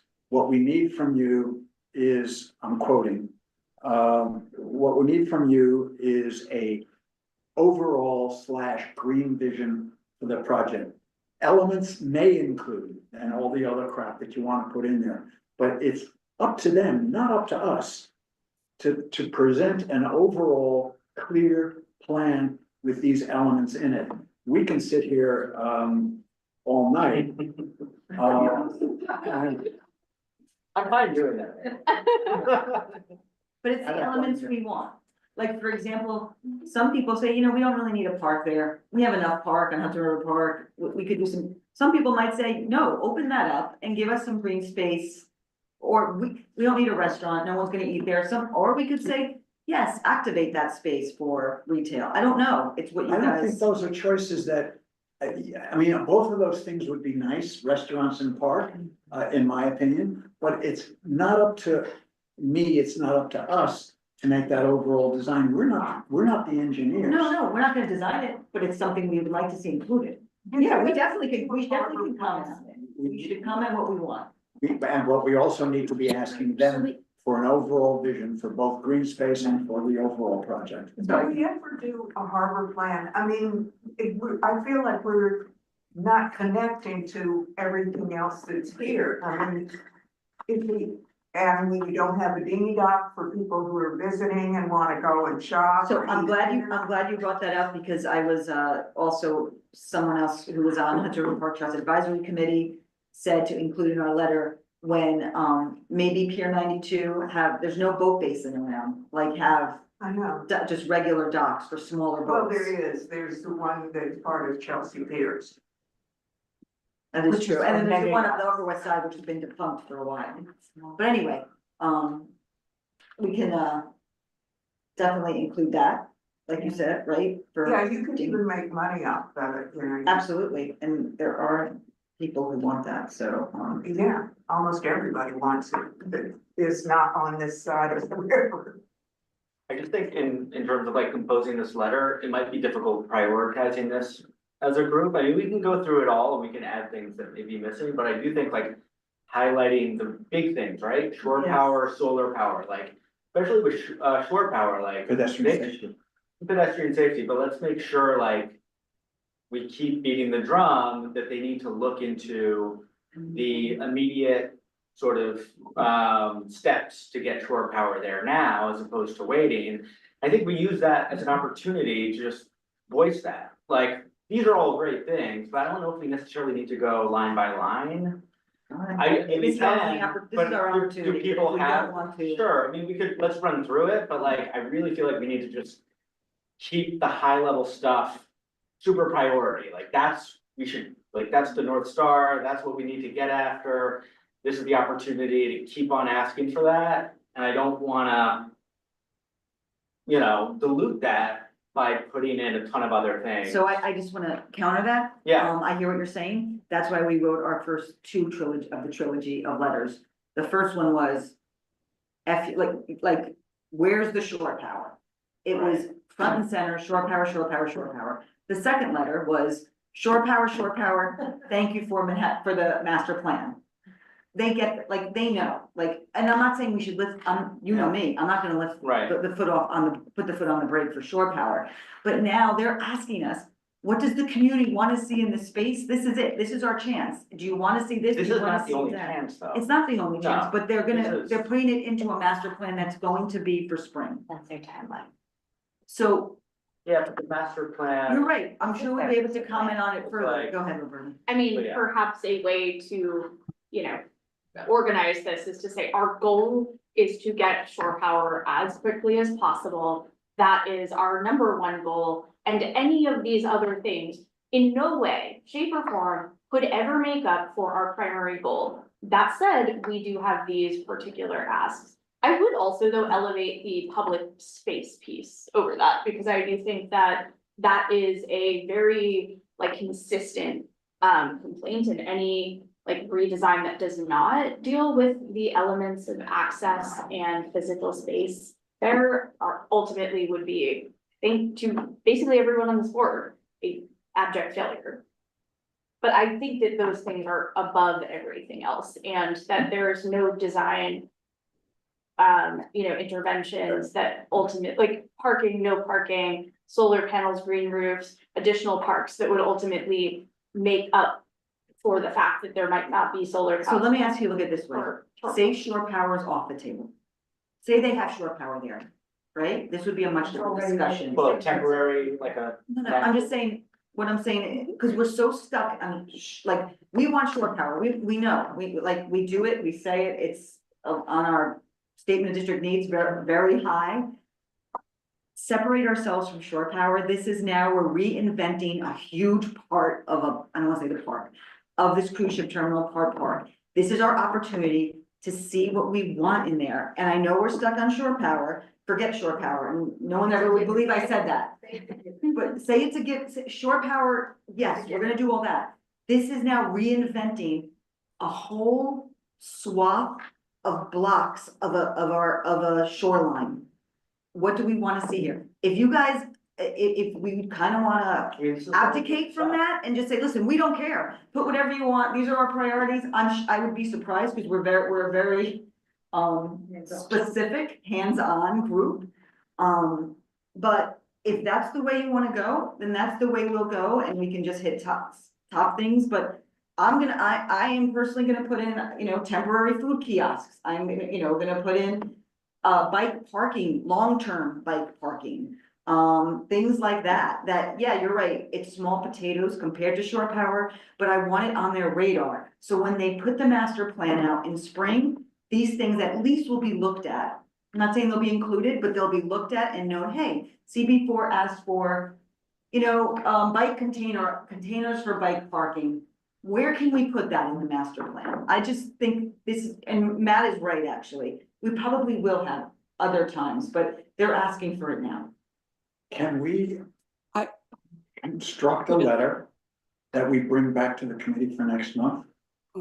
Sure. And use that as a starting point for a discussion? I mean, the letter may say, reduce the amount of parking on the roof and create spirals for the parking to go up to the roof.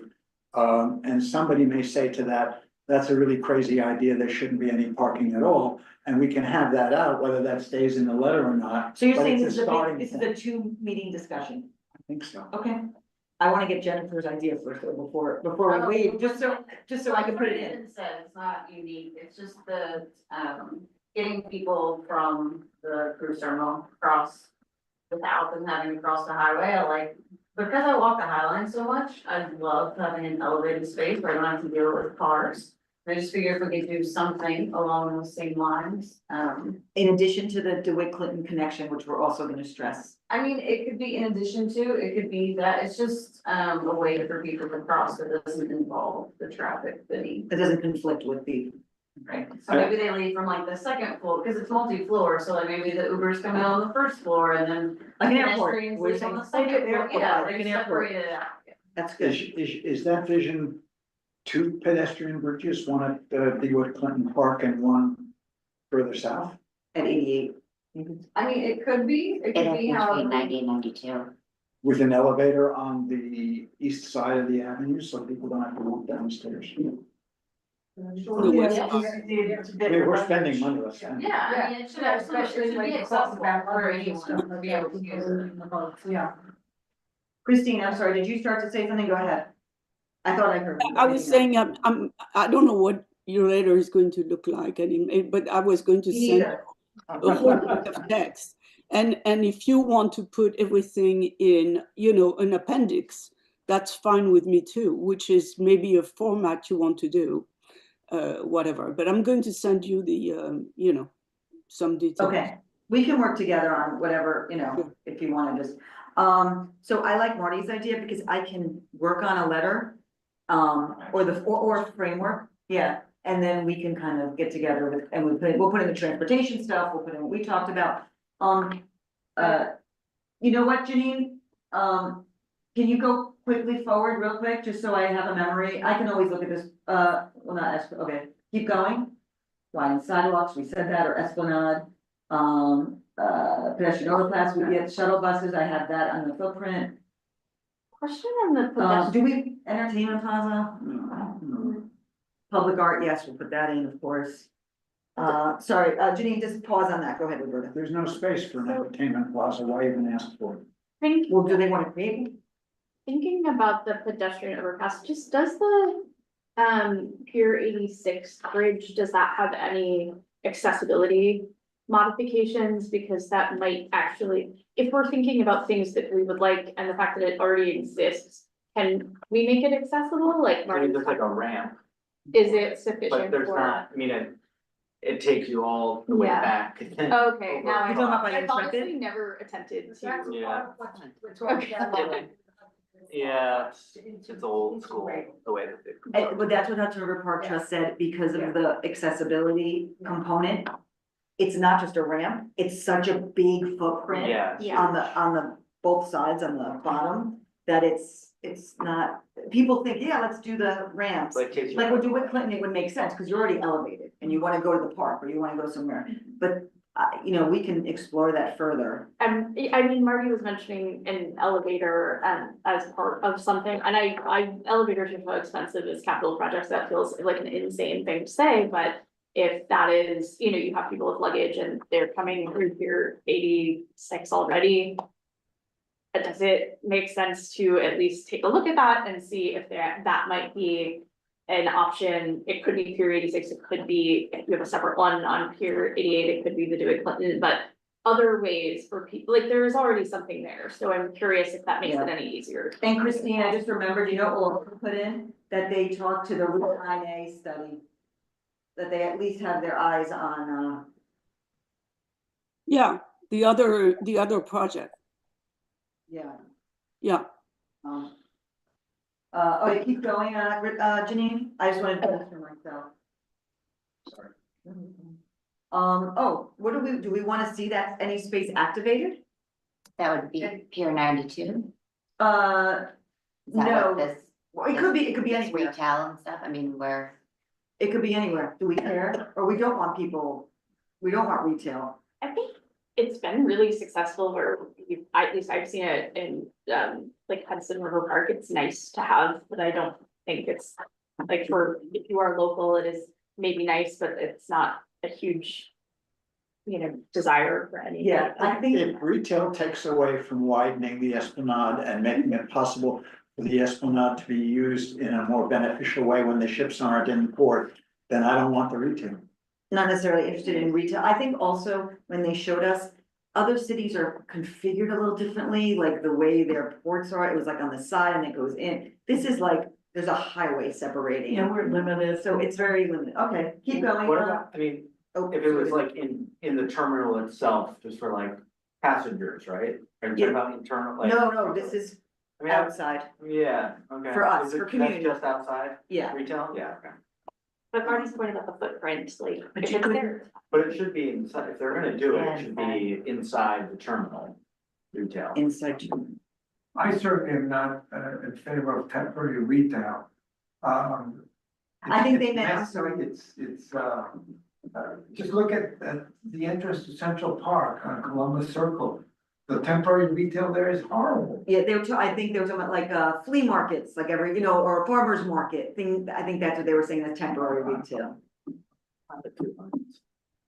You what? hopefully that would do What are they, a markets? I like flea markets. farmer's market. Yeah. We have two, Columbus Circle and Union Square. But You know, on we that can side- always but do on the too. west side here, I mean, why not? It's right next to the park, they're already, you know, out and about, just one more step We further. can always just ask generally right now for activate a public space, for a multi-use public space, Mhm. and then see where that would be, or what, you know, we can always, anyway, next one, Janine, I'm sorry, Janine, thank you.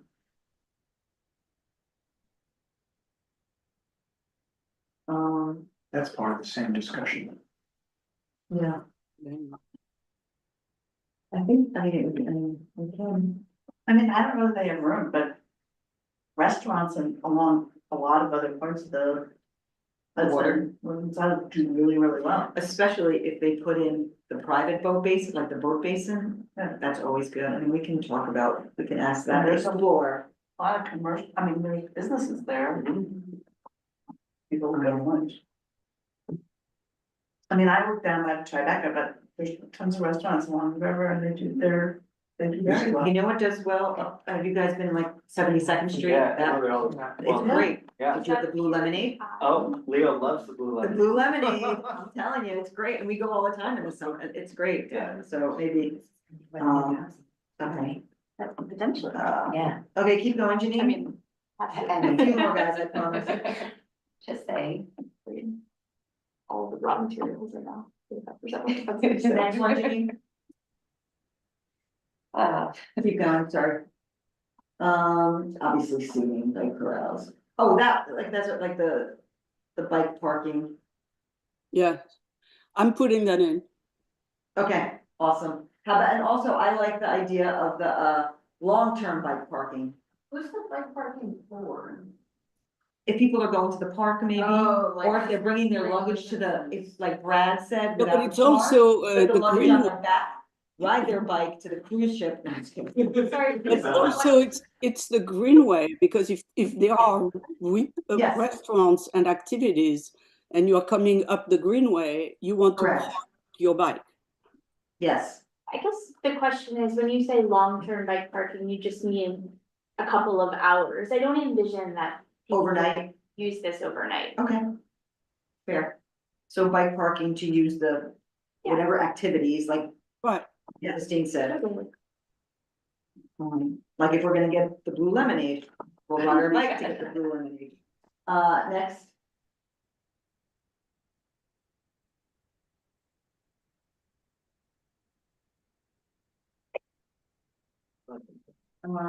Landscaping, obviously, luggage lockers, that could be in the terminal, I don't really care. Oh, I'm sorry, That's if anyone right. else cares. That's right, Uh, that's right. That's for the passengers. I mean, I would also just love to see more luggage lockers in North America. They exist all over the world, and I assume we don't have them probably because of terrorism fears, but they work great where I have. I gotta been tell you, able to they're use great them. in Japan. Yeah, There's they're great tons of them. all over Europe, take a train in the place, drop your bag. lead shops at the. And that might be good for people who do want to, so they're not, rolling their rollerboard bags all over the highway. Yeah, because a lot of times the cruise ship docks, Yeah, oh no, but they would have their stuff on the cruise ship. they might, I don't really. Anyway. Stay on the ship. Yeah, they stay on the Taking their ship. bag off. Or it seems, I'm trying to figure out what causes people to roll them, and it may be getting to or getting from. So if we are a point at which people board the ship or at which people like end their cruise, then people are like rolling them over. But if I had the opportunity to do that, I want to spend the day in the city before I was returning to Connecticut, for example, maybe I would drop it in a luggage locker and have to roll it over. So luggage lockers in the terminal maybe, right? Yeah, I don't think we want to reduce the like space, but I would love to see luggage lockers as an amenity. Okay. But not to take up space. Not outside like Yes, this. yeah, yes. In the terminal. Yes, because other than shore power, the most important thing is the physical space and Open having space, enough yeah. space. Next, Janine? Oh, public bathrooms. Definitely. That's always been a priority of ours. Lookout Plaza, sure, that would be good, and we gotta ask them what they think of what they envision as a public space. Okay, next. We're gonna have so many levels, we could have the edge. Next, That's the last slide. there we That's go, a Matt, nice- see, Matt? Well done. We got there. Only 8:45. Listen, guys, if there's anything else, since we are gonna do this next month, email me. If you think of something, be like, oh, I saw this here, like, can we ask if they can incorporate it there? But like Roberta says, I think we have our top 5 hit lists, Yeah. and then coupled with Christine's top 3 or 5, hit list. You can get us your draft letter before the meeting, so we can also. Sure, Yeah. sure, I'll do that. For you, Sally. Yeah. Do it, yeah, I will. They'll go in the Dropbox and I can get it. Okay, should we, let's close this part out. Now we have Janine, you're awesome, thank you. You're welcome. Okay. I have all the notes also from the kind of stuff, so old business, new business. There's a few things we want to update you on. First thing is in, Pier 76, the former tow pound.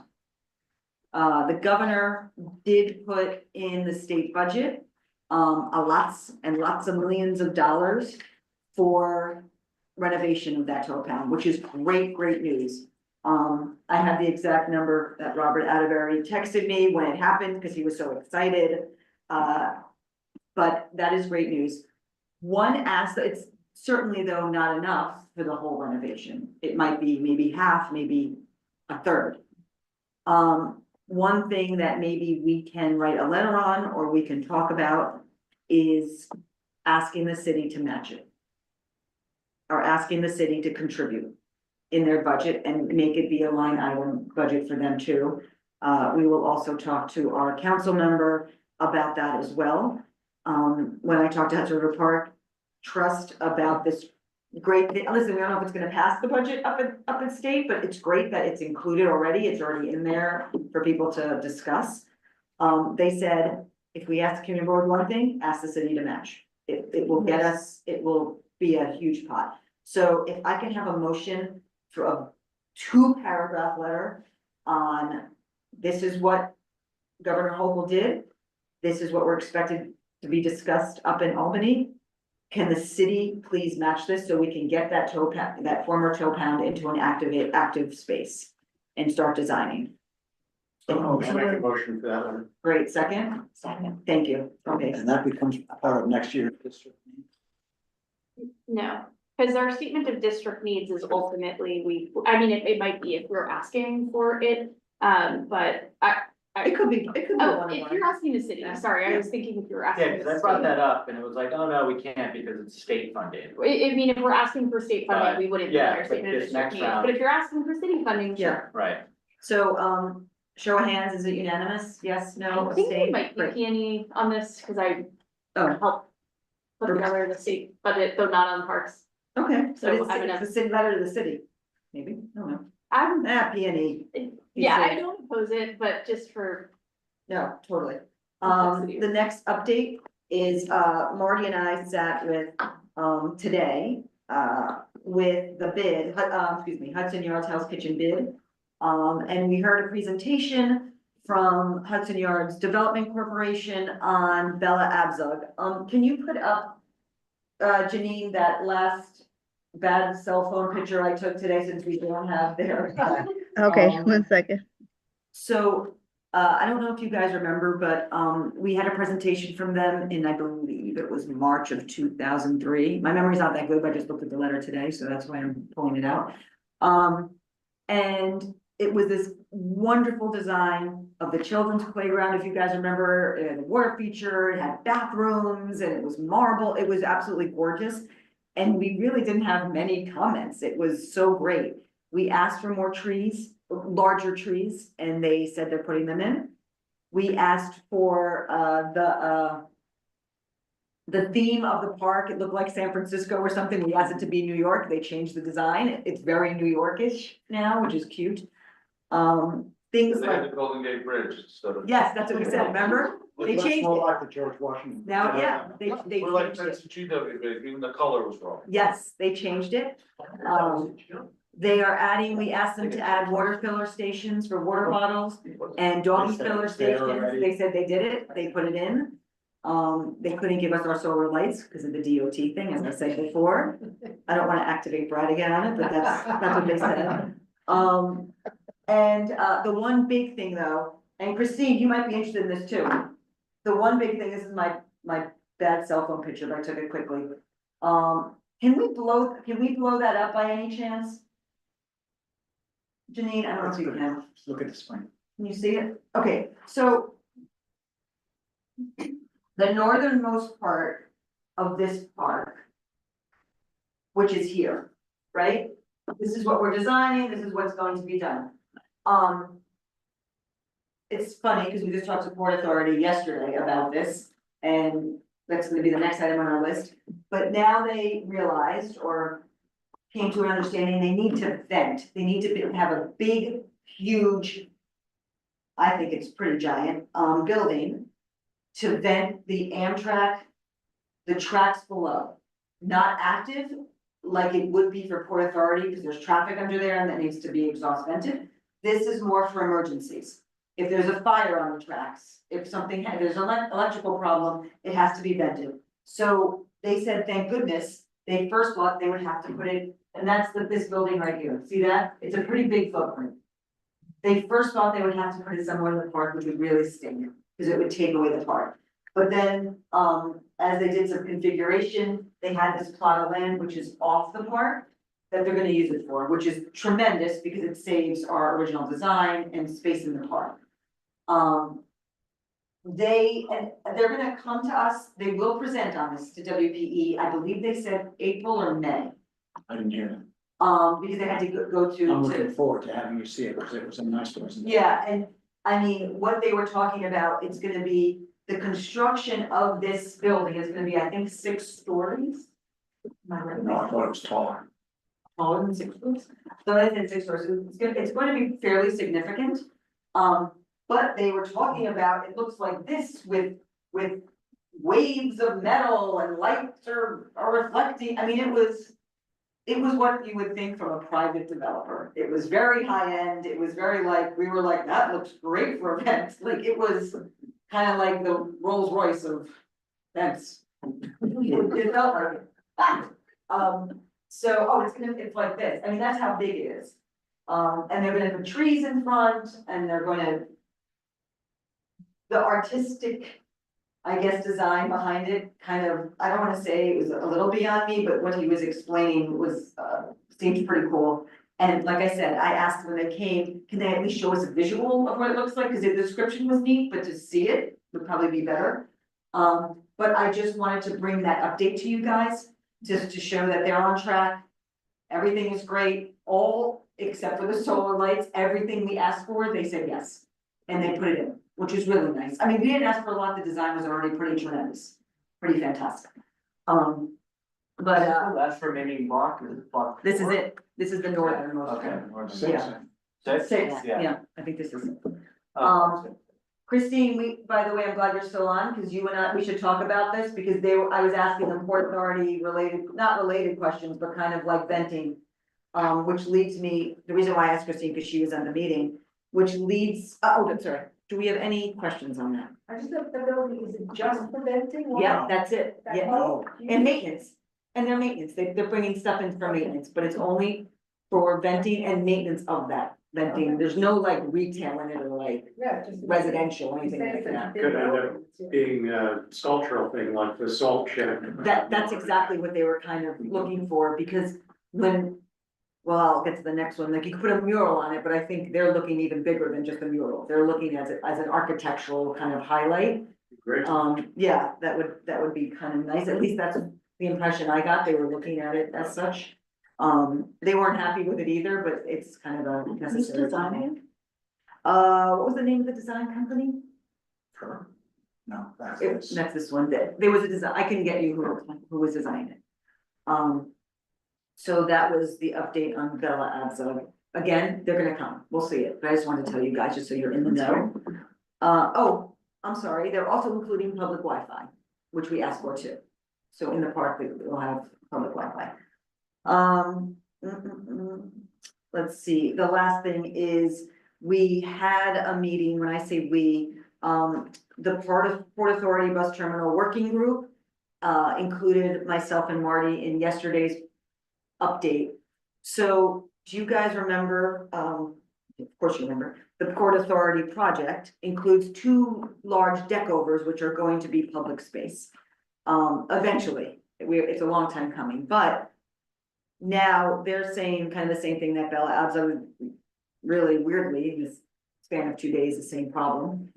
So they need to vent, these are the deckings over Gyre Avenue. They need to vent that traffic that is under the deck overs. They could put 2 large, like this, towers in the middle of the park, no one wants that, obviously it's gonna take a big footprint of the park away. So what they are, I wanna say suggesting, but it seems they're kind of intent on, is at ground level, or at least for the park, ground level, grates that border around the park, which we weren't I keen sent on you the either. picture, I sent you the picture, Yeah, I know, Jesse said, don't show the picture yet, until he just would suggest not to send it. Not to show it yet. Oh. We wanted to confirm with them. But thank you, I asked for it from you, thank you. So it's, just think of like these, you know, grates, like subway grates, but larger and wider, that are going to be on the perimeter. Obviously, no one wants that, because it's going to be, unfortunately, it's gonna be exhaust, it's going to be bad air that goes into our park. There's no big sounds really of venting sounds, there'll be traffic sounds below that will, they said aren't that bad, but we can't, you know, we have to wait to see how that will be mitigated. You can't push back and say, that's not acceptable for our park. Yeah, we And are, I think that should be, because the reality is, it's an easy way out for them. They gave us a park and now they're gonna exhaust into it. That can't, they're just not gonna sit by and accept that. That's, I mean, under construction, that's ridiculous, that's the easy way out. so, They're building all those big buildings, they can build vents that go up higher, there's so many ways to capture it. I mean, This is a way, you're right, this is a way that they can vent the Dyer Avenue without mechanicals. And we were saying, you were saying that they need mechanicals. no, I mean, they could put the big footprint. And they're saying that's actually not preferable to these small, the grates, because like with the grates, they can do a row of trees in front of the grates, so you don't see them, or something design wise. I think it's funny, and I'm glad that we saw Bella Abzug today, because it just goes to show that Hudson Yards Development Corporation has the money to channel and put it over somewhere, which is kind of what we asked for this. Can't you, you know, spend the money, channel to a corner or somewhere, so it maybe vents out horizontally instead of vertically. It goes, and I don't think, you know, the budget for, we're not talking private developer money compared to Port Authority money. On what they seem limited on what they would accept. Christine, if I characterize that wrong, or if you can add anything to that, that would be helpful, because you were there as well. yeah. Yeah, it is frustrating, although we have always known that once you create a tunnel, which we are doing between 37 and 39, there is a need for ventilation. This is like a federal requirement. So we knew it was there. I think it was not top of mind, let's put it this way. And the deck over were not part of the ULURP, so there was no analysis of those parks done. And you know, I think their proposal, I mean, the different, having the towers in the middle of the park, each tower is 30 by 30 and 15 feet high, would be really visually a big impact. So I agree with Leslie that, you know, the grid are not ideal, but they are low impact, and we can hide them, and we can separate people from the grid by greenery, and therefore it's going to be less you know, imposing. And I agree with Leslie that probably from a money standpoint, they are going to tell us, well, that's all we can do. I don't think the discussion is over yet. They have, at one existing tunnel, they have to put in mechanicals at each end of the tunnel, and it's not that far away. So there's more design work. Oh, yeah. More innovation is required on this, I think, and we need to object to having the vents come into people's faces in the park. Now, you understand, obviously, that if you have the vertical vent, I mean. No, I don't mean the towers in there. No, I don't think that's That's not the solution I would argue for. That's wrong. Oh, so what are you talking about then? They, at the end of the existing tunnel, they had to put two mechanical devices in order to vent that existing tunnel because it was then being extended under Dyer Avenue. And so they are putting in mechanicals. It's just not, they're not putting mechanicals to cover these vents. And there's ducting to be, I'm not a designer, but it seems to me there's more thinking to be done to work around these vents that go into people's faces. Because that tower they are going to put, my understanding is the tower they are going to put on, that you are talking about, that's also a pretty big tower, and it's going to be right in the middle of the park, so. No, that one was at the end. of the Yes, park. yes, it is at the end of the park, but it's in the middle of the stretch, which east-west, right? So it's not in the corner. I would have preferred that tower to be. I don't remember. Right.